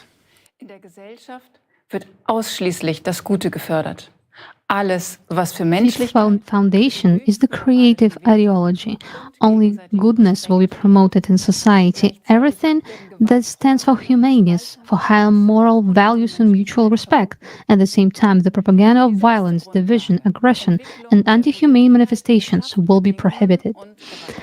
The sixth pillar, development of personality, will create conditions and expand opportunities for personal fulfillment and the development of individual abilities and talents. Education is equally accessible and free to all. What would you do if you could pursue your true calling and interests rather than fulfilling the expectations of others or succumbing to financial pressures? The seventh pillar, justice and equality, ensures that all of our Earth's natural resources are distributed equally among all people. Resources can no longer be monopolized by individuals. Everyone will have the right to private property, and profiting and exploitation will be a thing of the past. The eighth pillar, self-governing society, returns decision-making power to the people themselves. The concept of power in the creative society is absent. We will vote in the form of a direct democracy on all important decisions that directly affect our lives. Nicht genau das wider, was sich jeder Mensch wünscht. Do these principles not reflect what each individual wants, how he or she imagines life in a united society, what we understand by human dignity and social justice? The eight pillars are not only a declaration of human rights, but also a guarantee of a better quality of life. Lassen Sie uns nun schauen. Let us now see what practical impact the implementation of the eight foundations will have on important areas of our life. Let's look at the field of medicine. In the consumer format, even human health is just a commodity. More specifically, people's diseases. Precisely because money comes first. Medicine is also driven by economic interests. We have already heard several examples today. Hospitals are closing because they are expensive, although the need for them is increasing. Despite the high demand for pharmaceuticals, they are not being produced due to high production costs and low profits. This sad example clearly shows that economic interests currently prevail over concern for people's health. Thanks to the eight pillars, this will be not possible, because human life will become the highest value at the legislative level. The economy and production must serve the good and health of people. Moreover, with the development of all technology, the priority of healthcare will shift towards the well-being of all people rather than profit, as it is now. There will be also no difference in medical care. The eight pillars ensure that all people's lives are equally valued. This means that all people will have free access to free healthcare. That means the highest standards. Oder sehen wir uns einmal den Bereich Arbeit an. Or let's look at the field of labor. Thanks to robotics and artificial intelligence, it is now possible to automate most areas of work. This means that the robots can do hard, dangerous, or unhealthy types of labor for us so that everyone can have more free time. However, in today's consumer society, this would just be ruined for most families as we are financially dependent on our hard-earned money. As the result of mass unemployment, people would have to drastically reduce their consumption, which would lead to significant economic losses and the subsequent collapse of the economy. However, as we have heard already, the third pillar guarantees us an unconditional basic income cap, which is equivalent to $10,000, which means that we no longer be financially dependent on our jobs. New professions and opportunities for development will arise. Because in the creative societies, free and quality education parts will be available to everyone, and everybody will be able to follow their talents and interests and learn what they like and what they will help them to fulfill themselves personally. Qualifications will be equally recognized all over the world. People everywhere will receive the same high wages for equalized work, in addition to the unconditional basic income that will be paid to everyone. This has also solved the problem of skills shortage and labor migration. Moreover, until now, automation technologies, which should in fact benefit all people, have only served to the economic interests of individual companies that are simply patented. Was the legislation of an adoption of 8 pillars of the creative society, all technologies and scientific advances will belong exclusively to society itself and benefit all the people, which means that all benefits will equally available to all the people. Of course, the question may now arise, who is going to pay for all of this? Let's remember what we heard today about the economic model at the stage of transition to the creative society. We, the people, will manage and control the financial system ourselves. It means that we will be able to regulate the money supply so that everyone will be provided for and even beyond what they really need. Because the economy is planned out, we will have as much money as we need. Moreover, there will be no inflation since prices will be fixed by law and can only decrease. Prices for identical goods will be the same all over the world. This will be possible thanks to effective and efficient logistics. In the current consumer format of society, the majority of scientific advances are unfortunately used for military purposes or for profit maximization. In the format of the creative society, where all people are united by a common goal, all the bright minds and all our resources we have as humanity will work together for the benefit of all people, not to maximize the profits of the few as it happens now.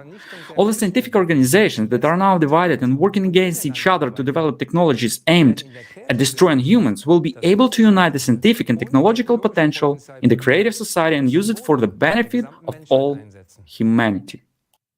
Stellen Sie sich nur vor, was das für ein Potenzial in allen Bereichen der Forschung und der Just imagine the potential this would open up in all areas of research and technologies development, including those technologies that already exist today, but are inaccessible to the masses.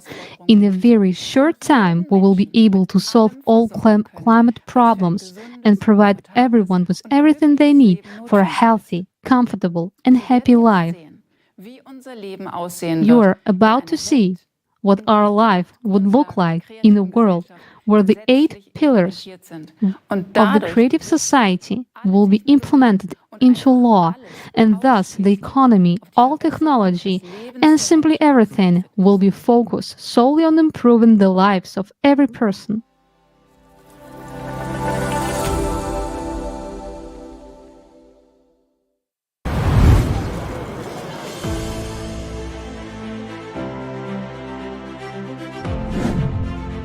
Safety.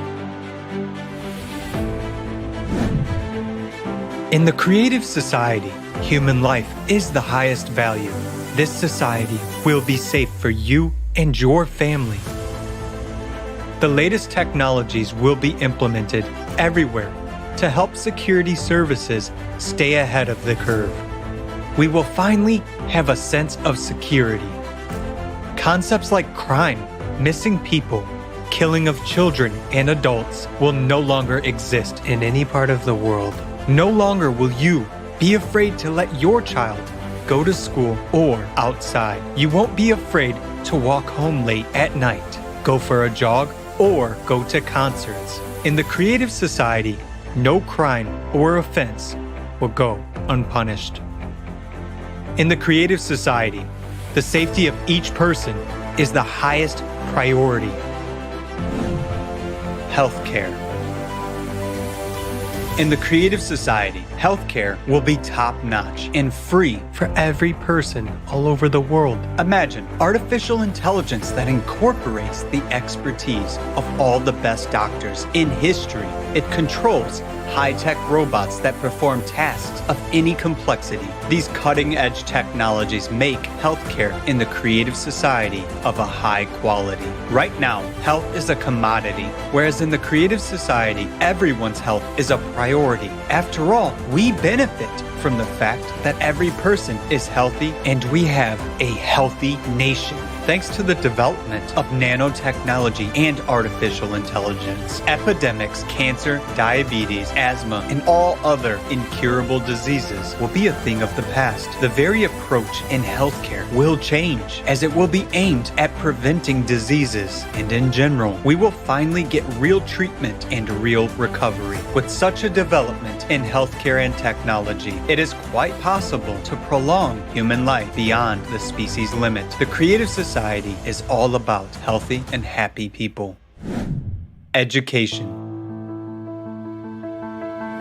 In the creative society, education at any level will be free and available to absolutely every person. Thanks to a new approach to education and advanced technology, you will be able to study and learn new skills anytime and anywhere, as well as easily change careers. Education will no longer be a chore. The process will be engaging and exciting. For example, with the help of VR glasses, you will study the human body from inside, traveling among molecules. In the creative society, you will be able to study at any university in the world and learn any profession you want.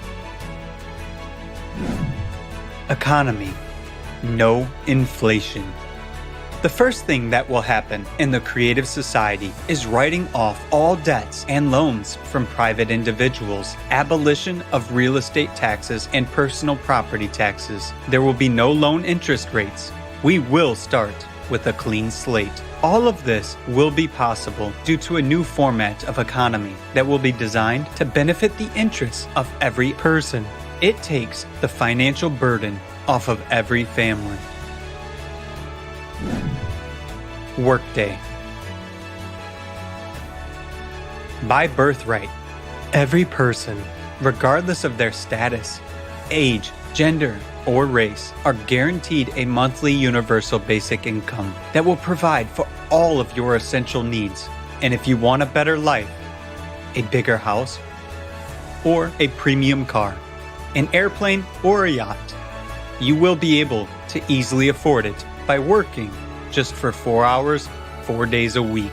You will have a job that you like and enjoy, one that you really love, and in which you will be able to fulfill your potential to the maximum.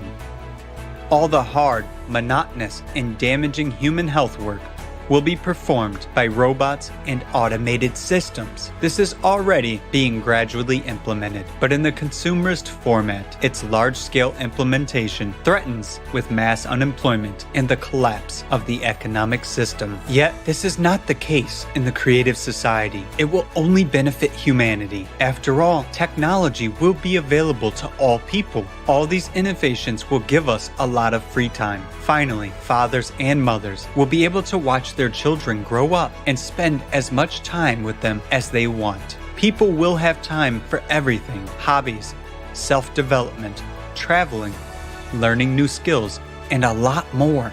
The creative society gives people free time.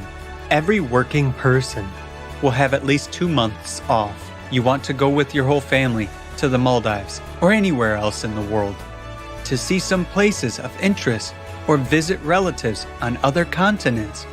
No problem. You'll be able to really spend your vacation the way you want to, rather than opt for what you can afford. Traffic jams. Free roads. It's real.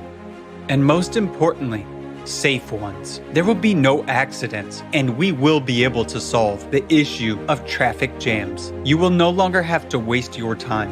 Every city will have a smart system connected to all cars via artificial intelligence. This system helps regulate and control traffic on the roads and calculate the best routes. Cars in the creative society will be able to block the engine start if the driver is intoxicated, analyze facial expressions, detect driver drowsiness and distraction.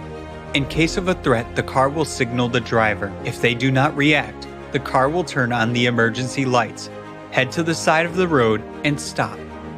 Alert the driver of danger and take control in a critical situation. In the creative society, everything is built around the comfort and safety of humans. Housing.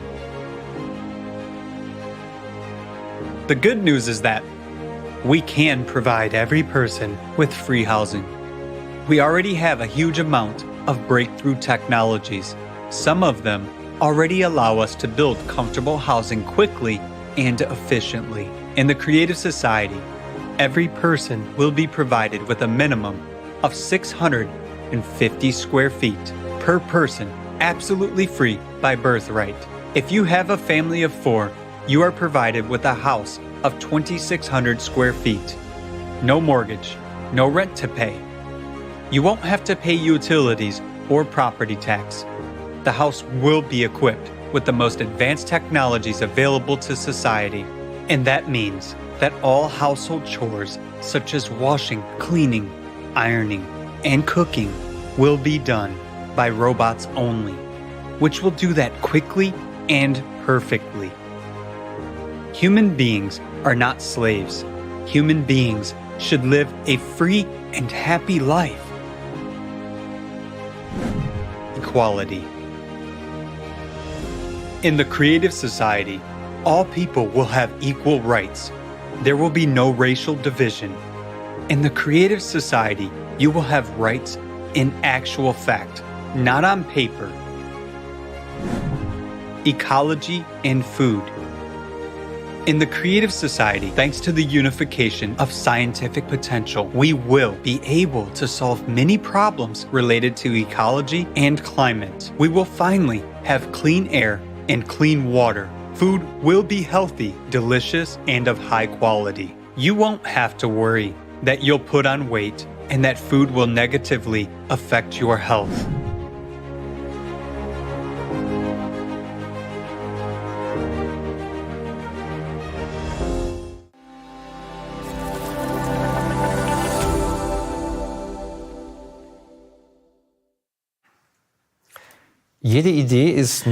Every idea is only as good as it is feasible. This also applies to the Creative Society project. We would like to emphasize that it will be implemented exclusively by peaceful and democratic means, and that this goal is absolutely realistic. However, this requires the conscious decision of each individual to live in the Creative Society. The building of the Creative Society will take place in 3 successful stages, in full accordance with the law. Information stage, second, political stage, and third, world referendum. We are currently in the first and most important stage. The aim of this stage is to inform the majority of people on the planet about the Creative Society project. This stage is already being actively implemented by the project participants all over the world. They tell about the pillars and the stages of building the Creative Society, about its benefits that will be available for everyone. and show how every person can participate in the information stage. Only when the majority of people are informed and express their desire to live in the creative society, the electoral demand will be made to the politicians to build the creative society. We would like to note that participants in other countries have already talked to representatives from politics about the creative society and the feasibility of the 8 pillars. The reactions were positive. There was only one catch in all this. As long as no electoral demand is made, it remains only a good idea. But in this, at the same time, lies the great opportunity. After all, political representatives are always dependent on the support of their voters. The highest goal of every politician is to be elected. So if the majority of people are united in the goal of building the creative society, then there will also be politicians who will implement it. After all, they want to be elected. On the other hand, politicians are also human beings, like you and me. They also have families, friends, and will also have advantages in the creative society, such as security and recognition for their action in the interest of people. All this underlines even more the importance and urgency of actions in the current stage of informing and telling other people about the creative society. How can you tell that enough people are informed? Quite simply, there will not be a single person in our country who has not heard about the creative society. People will talk about the creative society everywhere and express their support in various ways, including putting the project's logo everywhere. Our electoral demand for building the creative society, which comes from the majority of the country's voters, will form the basis for the lawful implementation of the second stage. That is why, especially now in the first information stage, it is so important and crucial that each one of us takes responsibility for spreading the information about the creative society, that everyone grasps the essence of the project and inform as many people as possible about it. It is really up to each and every one of us how quickly we can move on to the next stage. So, once there's the electoral demand for the majority of active voters to the politicians, we can move to the second political stage of building the creative society. On the political stage, we need to put in power the people who will promote the building of the creative society. For this, we need an electoral platform instrument, whose functions will be expanded in the building of the creative society. From the outset, a secure electronic resource needs to be created in every country. Let's call it preliminary electoral platform. It is necessary to bring people together, to bring the creative society, and to make a contract with politicians so that they can no longer cheat us. On this platform, people who support the creative society will be able to pre-select candidates for representative bodies after they have registered, as well as control and elect politicians if they do not keep their election promises. The preliminary electoral platform will also include the following demands from people to politicians: implementation of the 8 pillars of the creative society in the constitution of the country, and implementation of the electoral platform at the state level. From the politicians who pledge to implement these demands, we will select the candidates. We will vote for them in the upcoming elections on the preliminary electoral platform before official elections. Once these candidates are selected, we will conclude a contract with them on the preliminary electoral platform.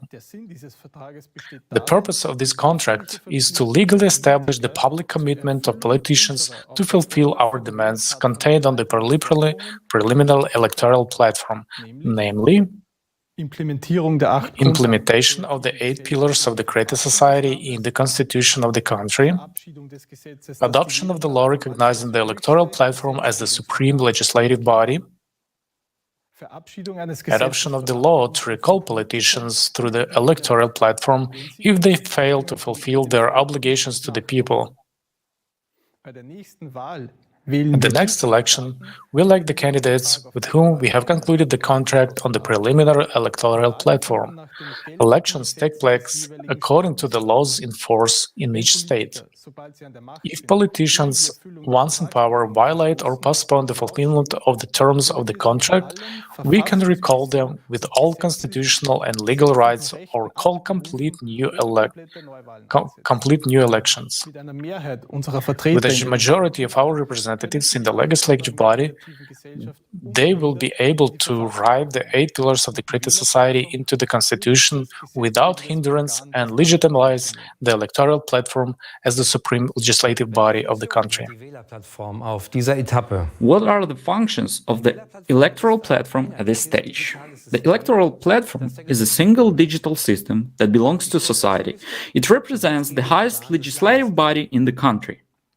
At this stage, we will be able to both recall the politicians we elect and check their execution of orders, as well as veto the laws we deem harmful to people. We are used to electing someone every few years and hoping that they will keep their election promises. Often we have seen that the statements made just before an election and the actual actions after a politician has been elected differ greatly, to put it mildly. What options do we currently have to counteract this? We can silently sit and wait for the next election, where we place our trust in vain in the hands of the next representative, or we can try to show our discontent at trials and protests. But let's face the truth. The past has shown that this has not led to any fundamental change. Even when it got as far as a revolution, the legal possibility to immediately recall a politician through the electoral platform transforms a politician from a ruler to the one who serves people. So to speak, the executive organ of people's will. We as employers, as an employers, can dismiss him at any time and immediately if he doesn't act in the interest of an entire population. Let us summarize. We use the existing policy as an instrument to bring about, on the basis of the existing laws and by peaceful means, those changes that are actually in the interest of people. Thus, the aim of the second stage, on the basis of the existing laws of the countries, firstly, is to include the 8 pillars into the constitution. Secondly, to pass a law making the electoral platform the supreme legislative body of the country. And thirdly, to introduce the mechanism that allows us, people, to immediately recall an elected politician and put another in his place. However, the building of the creative society does not end there, because this format can only be fully implemented on a global scale. No single country or even an alliance or a few countries can actually provide all the benefits provided the creative society model. Therefore, we need a world referendum on the adoption of the creative model of development by all of the humanity. Die Vorbereitung eines weltweiten Referendums erfordert den The preparation of the world referendum requires the consolidation of all countries of the world. For this purpose, conferences can be held at the global level, the necessary international treaties can be signed, and experts can be consulted on various issues relating to the building of the creative society. Once a country has adopted the electoral platform at the national level, it can participate in the world referendum and is already a candidate for building the creative society and joining the common space of the creative society. Once all countries have adopted the electoral platform, preparations for the world referendum begin. For this to happen, the authorized representatives of the countries at the international level are going to develop one single electoral platform. This is a unified electronic resource accepted by all countries as a fundamental element of people's power. With the help of the electoral platform, we will be able to monitor the actions of our representatives in preparation for the world referendum. On this single world electoral platform, the world referendum on the global transition to the creative society will be held through a common expression of will by all people. The referendum also legitimizes the single world electoral platform as the supreme body of power on earth and unites the world into one single civilization. This means that both the adoption of laws, the appointment and dismissal of executives, and all other socially important decisions will from now on be exclusively made by people themselves on the unified world electoral platform. This is the beginning of the true self-government of society. From this point on, politicians are no longer needed as people's representatives. The role of politicians will be purely executive. They will no longer be above people, but will only be elected to carry out certain actions at the request of the people. But they will no longer carry any decision-making power themselves. Through this platform, the decision will no longer be made by individuals or parliament, but by people themselves, in the form of direct democracy. There will no longer be any other way to adopt laws. The world referendum also sets a date for the start of the transition period to the creative society, which is estimated to take up approximately 5 to 6 years. However, in order to make the transition period possible, preparations must be made. That is, the economy must be set on a new course. The necessary laws must be passed, and responsible leaders appointed, expert teams must be informed, and a unified global emergency service must be established. These preparations may take about 6 months from the time of the world referendum. All decisions within the preparation will be made by people themselves, with the help of the single electoral platform, after the experts have worked through the questions. Ab dem durch das Referendum festgelegten Datum für den Beginn der Übergangszeit From the date set by the referendum for the start of the transition period, global demand-led planning of the economy, a single monetary unit, universal basic income for all people will be introduced. Absolutely all debt will be cancelled. Everyone will be provided with free housing, medicine, education. Already at the beginning of the transition period, we will feel significant improvements in our lives. And at the end, when we enter the full-fledged creative society, we will really experience what a human, dignified, free and safe life means.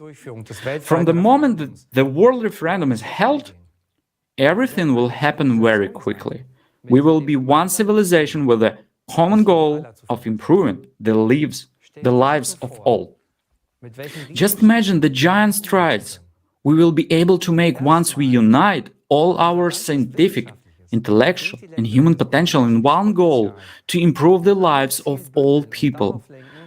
This is precisely the power of unity, the power that comes from the majority once we are united in one common goal. Es wird nur kurze Zeit dauern. It will only take a short time to solve the climatic, social, and resource problems, and to build a world we all dream of. It will open up possibilities that we could never achieve as an individual, single group, or even a single state, especially not in a consumerist form. The creative society is the worldwide unification of all people with the aim of building a world in which human life has the highest value, namely the life of every individual. A united humanity does not mean that we'll lose our individuality.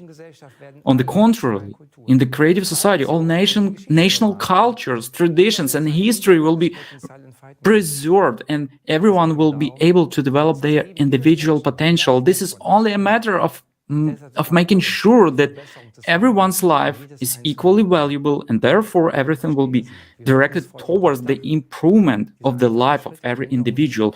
Do you understand how effective and smart these simple steps and changes are?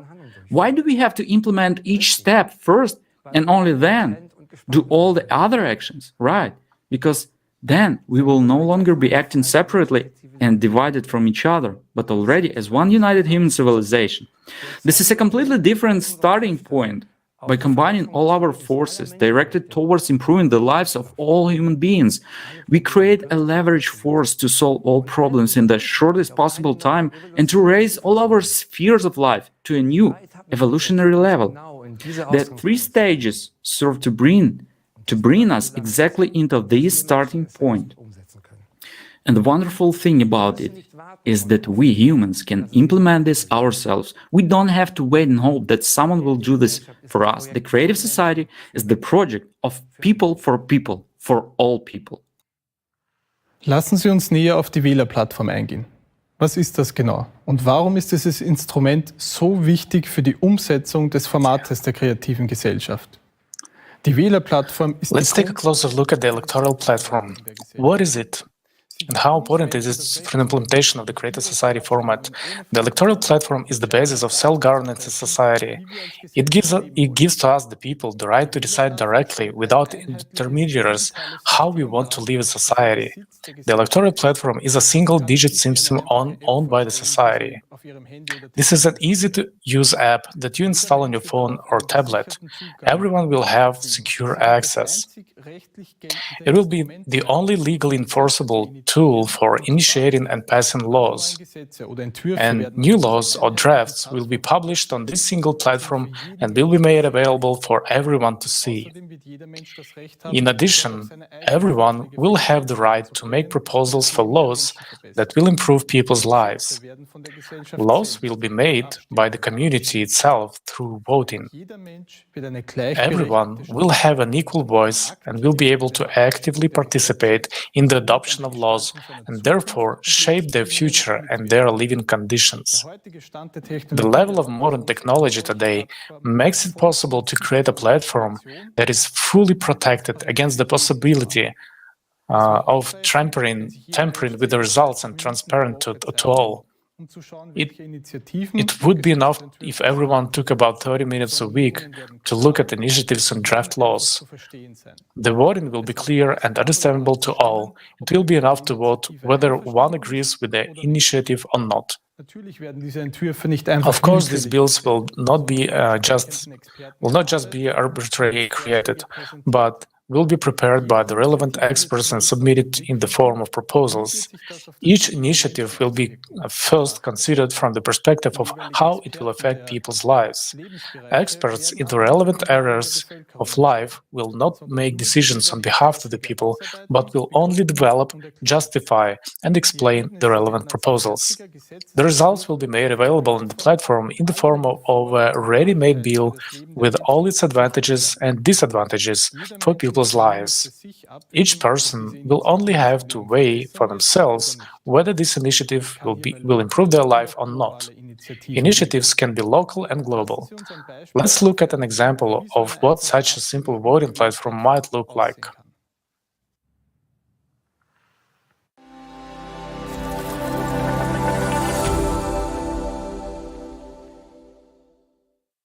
For example, Anna had two bills on the ballot: to allow houses to be built at the water's edge or not. The main point of each bill will be briefly and clearly stated with all the explanations for and against.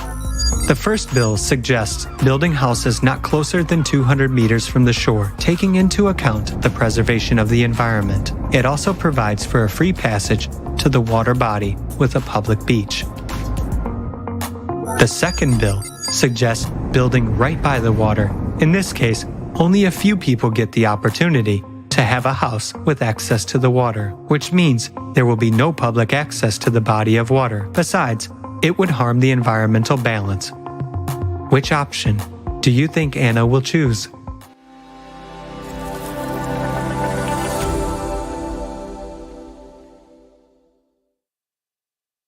Haben wir heute die Möglichkeit, selbst über unser Leben zu entscheiden? Do we have the opportunity today to decide for ourselves how to live our lives? Are we the people, the ones who have decided to participate in wars? Did we ask for higher electricity and heating costs?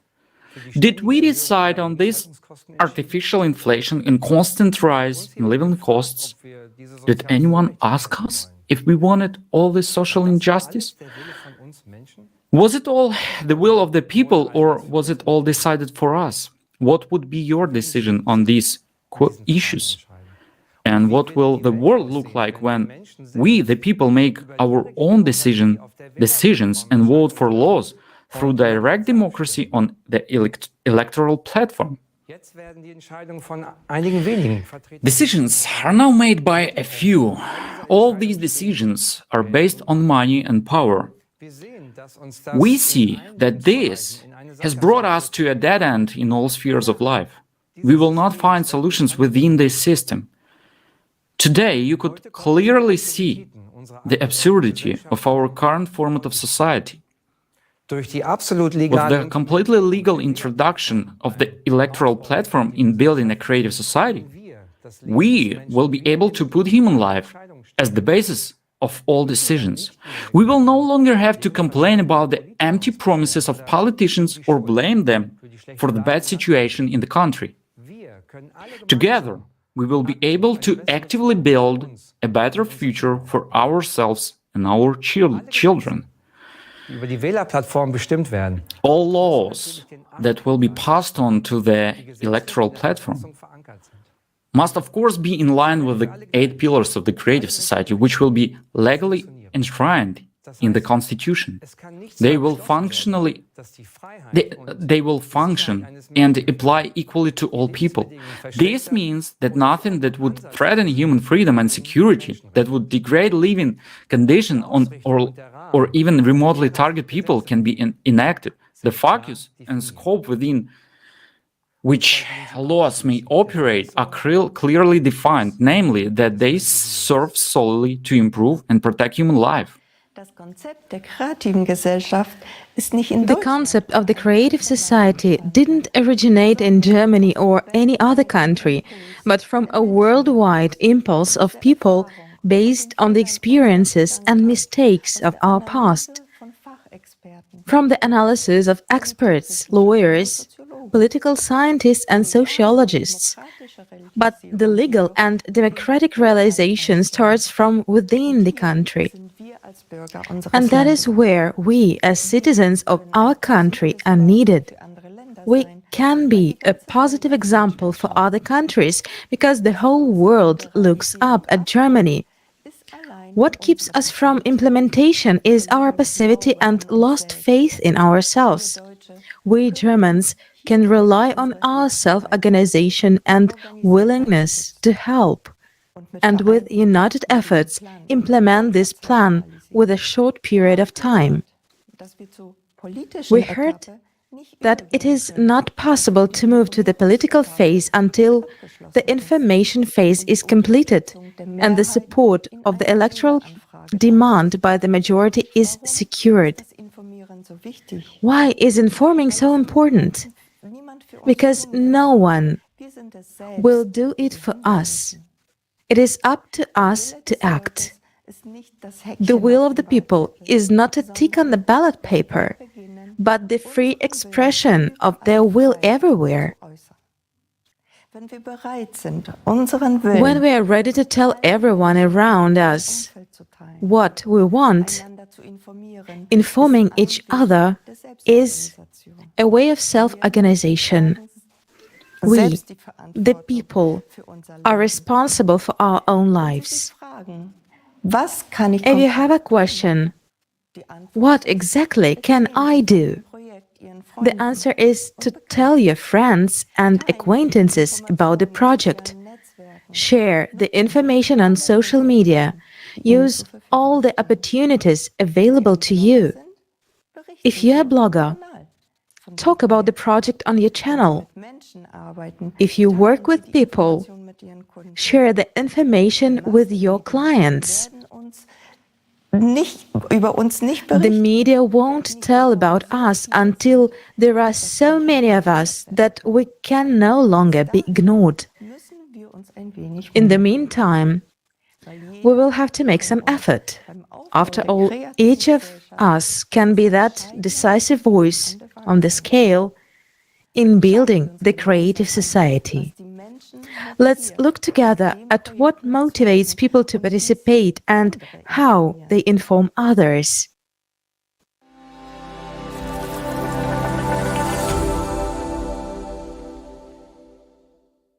Greetings, my name is Arnold. I am 28 years old, and soon I will begin professional training in the field of chemistry.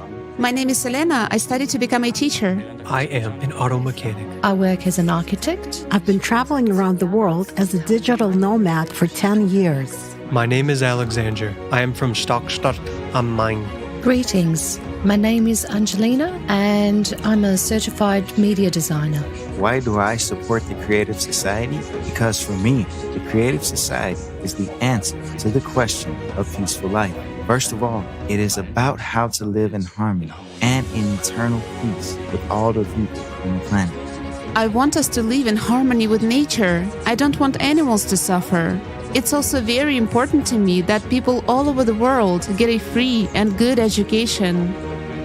When I look at global events and at the world through the eyes of children, it becomes clear to me that something urgently needs to be changed. Something that will affect the whole world. This is the format in which we all live.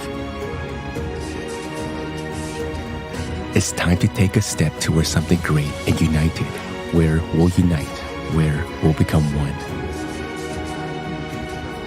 It's time to step beyond and do something new.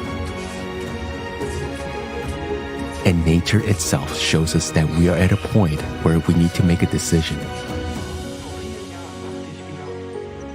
Years ago, I thought, why aren't there people in this world who would finally start to build a world in which we can live freely? That's why I participate in the Creative Society Project. And every day, I see people from many countries supporting this project to build a better world for all of us. I do this first and foremost for myself, my children, my grandchildren, and their descendants. All of humanity needs this, and I want everyone on the planet to have a decent life and life in peace. I read these 8 pillars, and each one of them touched me deeply. It's something I've been looking for subconsciously for a long time. And when I found out that such a project already exists, and so many people are participating in it, I just decided I have to be a part of it. I simply must be a part of it. Because if all the people on Earth unite and act together, then certainly we can create incredible things and live beautifully in unity in the future. And that is the power when people unite in one goal with one vision of the future. That is what is so lacking in this world. Thanks to the Creative Society project, I met many interesting participants. All of them are very different, but all of them share the same goal, which is to build a humane world. Right now, I'm doing voiceover of the female voice in one of the videos for the Creative Society project.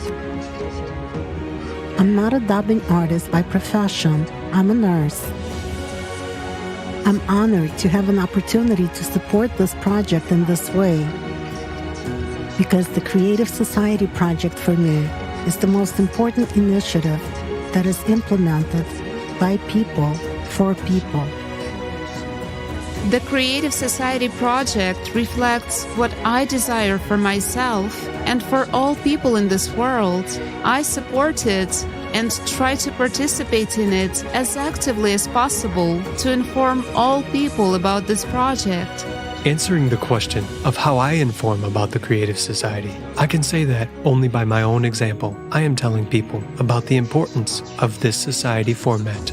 I support the project by informing YouTubers and bloggers. I talk to my friends and relatives. I inform people around me in the area where I live. And I talk to people while I'm traveling. To the best of my ability, I try to inform as many people as possible so that we can move on to the next stage. Just to wake people up and say, hey, we have to go in a different direction together. Not walk like lemons to the edge and then throw ourselves off of it, but just find a way out of this dilemma together. Like all of our participants, I actively inform people about the Creative Society by telling my acquaintances about the project. I also help with video editing for social media.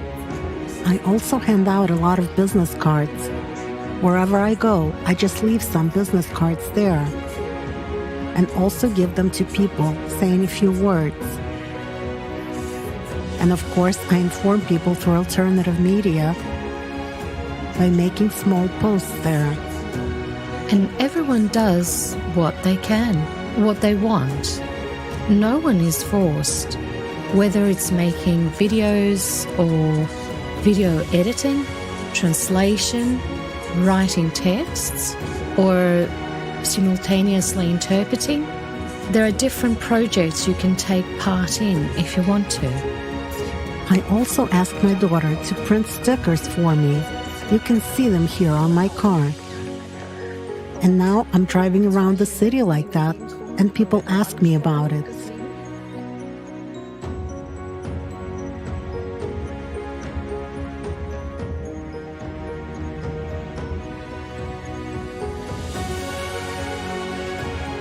I support the Creative Society project in the following ways. I prepare and design informational materials such as flyers, posters, business cards, thumbnails for videos such as the ones you can see on YouTube. I inform people wherever I have the opportunity to do it, like with video or on TikTok. There are opportunities to talk to people everywhere. If we all put a little effort and think about what this project created by people for people will give us, then we'll have an opportunity to change the situation. Each of us has a heart, and we must finally start listening to it in order to build a better world on this planet.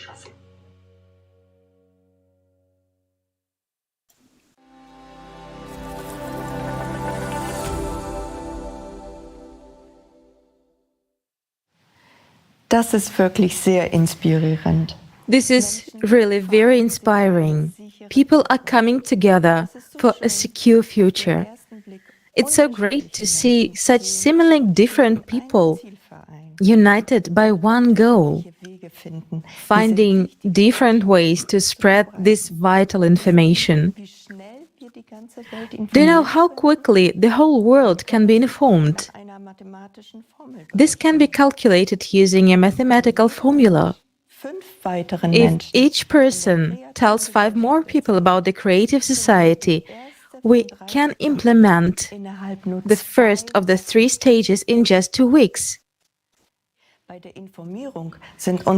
When it comes to informing, there is no limit to our creativity. For example, people with musical talent create musical works and convey the message of unification through music. We are also happy to hear one of such inspiring examples right now, a song composed by the participants themselves, especially for today's conference.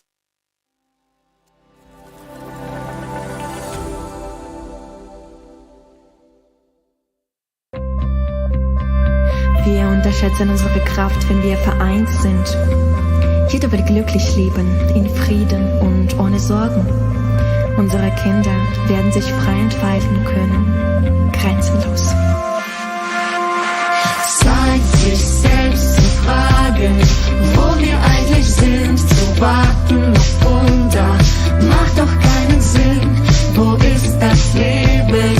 Wir sind mittendrin und kriegen das nicht hin. Zeit es zu verstehen, durch Kraft und Seele wohnt es anzugehen. Sich für jeden von uns lohnt, das Leben wählen heißt handeln hier und jetzt, denn Zukunft entsteht jetzt. Es ist Zeit, unser Land braucht Einigkeit, unser Land braucht Möglichkeit aufzublühen. Es ist Zeit, endlich Zeit, es ist Zeit.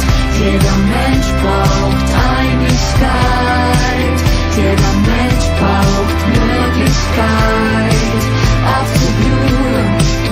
Es ist Zeit, endlich Zeit. Uns fehlt nur dieser kleine Schritt, der Schritt zur kreativen Gesellschaft. Eine Welt, die sich jeder wünscht. Alles wird so einfach sein, wenn wir uns in diesem Ziel vereinen. Es ist unsere Chance. Zeit uns zu entscheiden, so wie es jetzt ist, darf es doch nicht bleiben. Lasst uns unsere Zukunft selber schreiben, denn das Gute braucht uns, das Wunder liegt in uns. Muss die Hand zu reichen, das Unmögliche zusammen zu erreichen, über allem steht Wert des Lebens, für alle Menschen gleich. Es ist Zeit, unser Land braucht Einigkeit, unser Land braucht Möglichkeit aufzublühen. Es ist Zeit, endlich Zeit, es ist Zeit. Jeder Mensch braucht Einigkeit, jeder Mensch braucht Möglichkeit aufzublühen. Es ist Zeit, endlich Zeit. Hand in Hand, zusammen für das gleiche Ziel, vereinen wir uns. Die Zukunft kann jetzt kommen und dafür ist jetzt Zeit.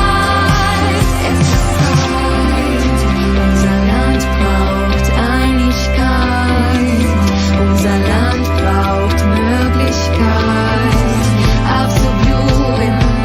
Es ist Zeit, endlich Zeit. Es ist Zeit, jeder Mensch braucht Einigkeit, jeder Mensch braucht Möglichkeit aufzublühen.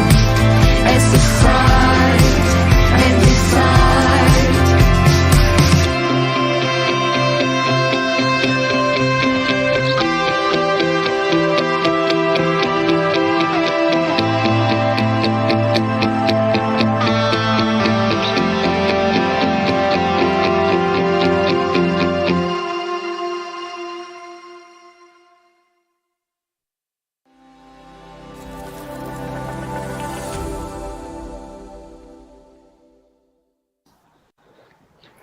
Vielen Dank für dieses wunderbare. Thank you so much for this wonderful musical gift. We would like to express our sincere appreciation to the participants who prepared it. We are also grateful to everyone who made this conference happen, and also to those who, in addition to their work and other responsibilities, worked tirelessly during their free time to help with the preparation.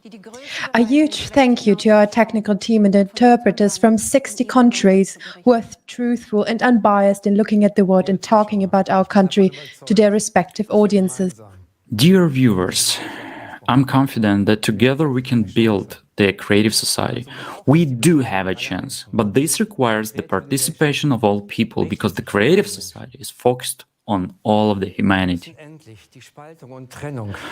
We must finally overcome divisions and separations we have never been aligned with. There's nothing that divides us. We are human beings. We are all united by the pursuit of human ease and love. The creative society, through its 8 pillars, ensures that we live as one human family, the way we want to live, in peace, love and respect. Wir haben verstanden, dass unser heutiges We have realized that today's format of society has no future. Holistic solutions are neither feasible nor foreseen in the profit and power-oriented world. In the creative society, we can set a different vector. Important decisions will be made responsibly and will always be aligned with the interests of the people. The 8 pillars will show us the way. Wie wir heute gesehen haben, ist die As we have seen today, the creative society is what our country has always stood for: human rights, social security, an economy that must serve the people, progress, and harmony with nature. The creative society guarantees all of this, because human life in it comes first. Who, if not our country, has the potential to take the first step towards the creative society? Just imagine the potential that will be unleashed. The bright minds from various fields around the world will come together in an interdisciplinary basis, all working towards a common goal of improving people's lives. And we urgently need this potential now, as the progression of natural disasters requires immediate solutions, solutions that only united science can provide. And for this, we need the creative society. That's why it is time to act. We can no longer wait and hope that crisis and injustice will cease to exist in the current format of society. We must take responsibility for our lives, for our society, and for our country. It's time to act. Let's begin today, in unity, peacefully, and with respect for human life.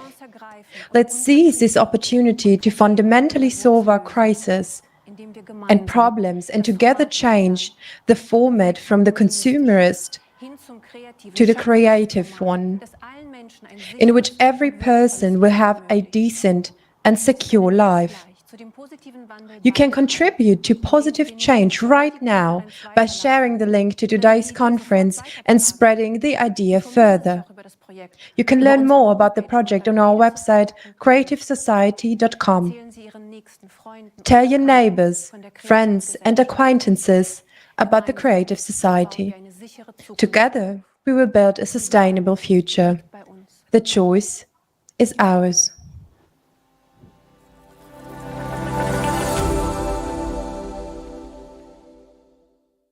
Yes, the demand for change is felt very strongly from people around the world. People want this. And if they want this, then what is needed? A new alternative. If people want change, if people want to live decently, then they should live decently. But in order for us to do it, we should apply a little bit of effort. Right? Right. And as of today, I'll say, politicians are already supporting it. And in many countries, it has already gone forward. And it will be really gaining momentum. Let's say, is it hard just to go and conduct social surveys among people? If there's a spare minute, you can go to people's houses and talk to people, communicate, explain. Well, some people are already doing that, and it brings good fruit. Right, and I remember you were also sharing about, tell me, why do you vote for a certain candidate? Of course. Because he supports the 8 foundations. Of course. So people will be interested in what the 8 foundations are about. What are the 8 foundations and what are they for? Well, the most important thing is that we can really implement this. What is necessary for that? To make an effort, to really stop being enemies to each other, and learn to love and respect each other. After all, we want to be respected and loved, don't we? We do. So let's love each other, and let's respect each other. Let's stop being lazy, and let's get up and go to a brighter future.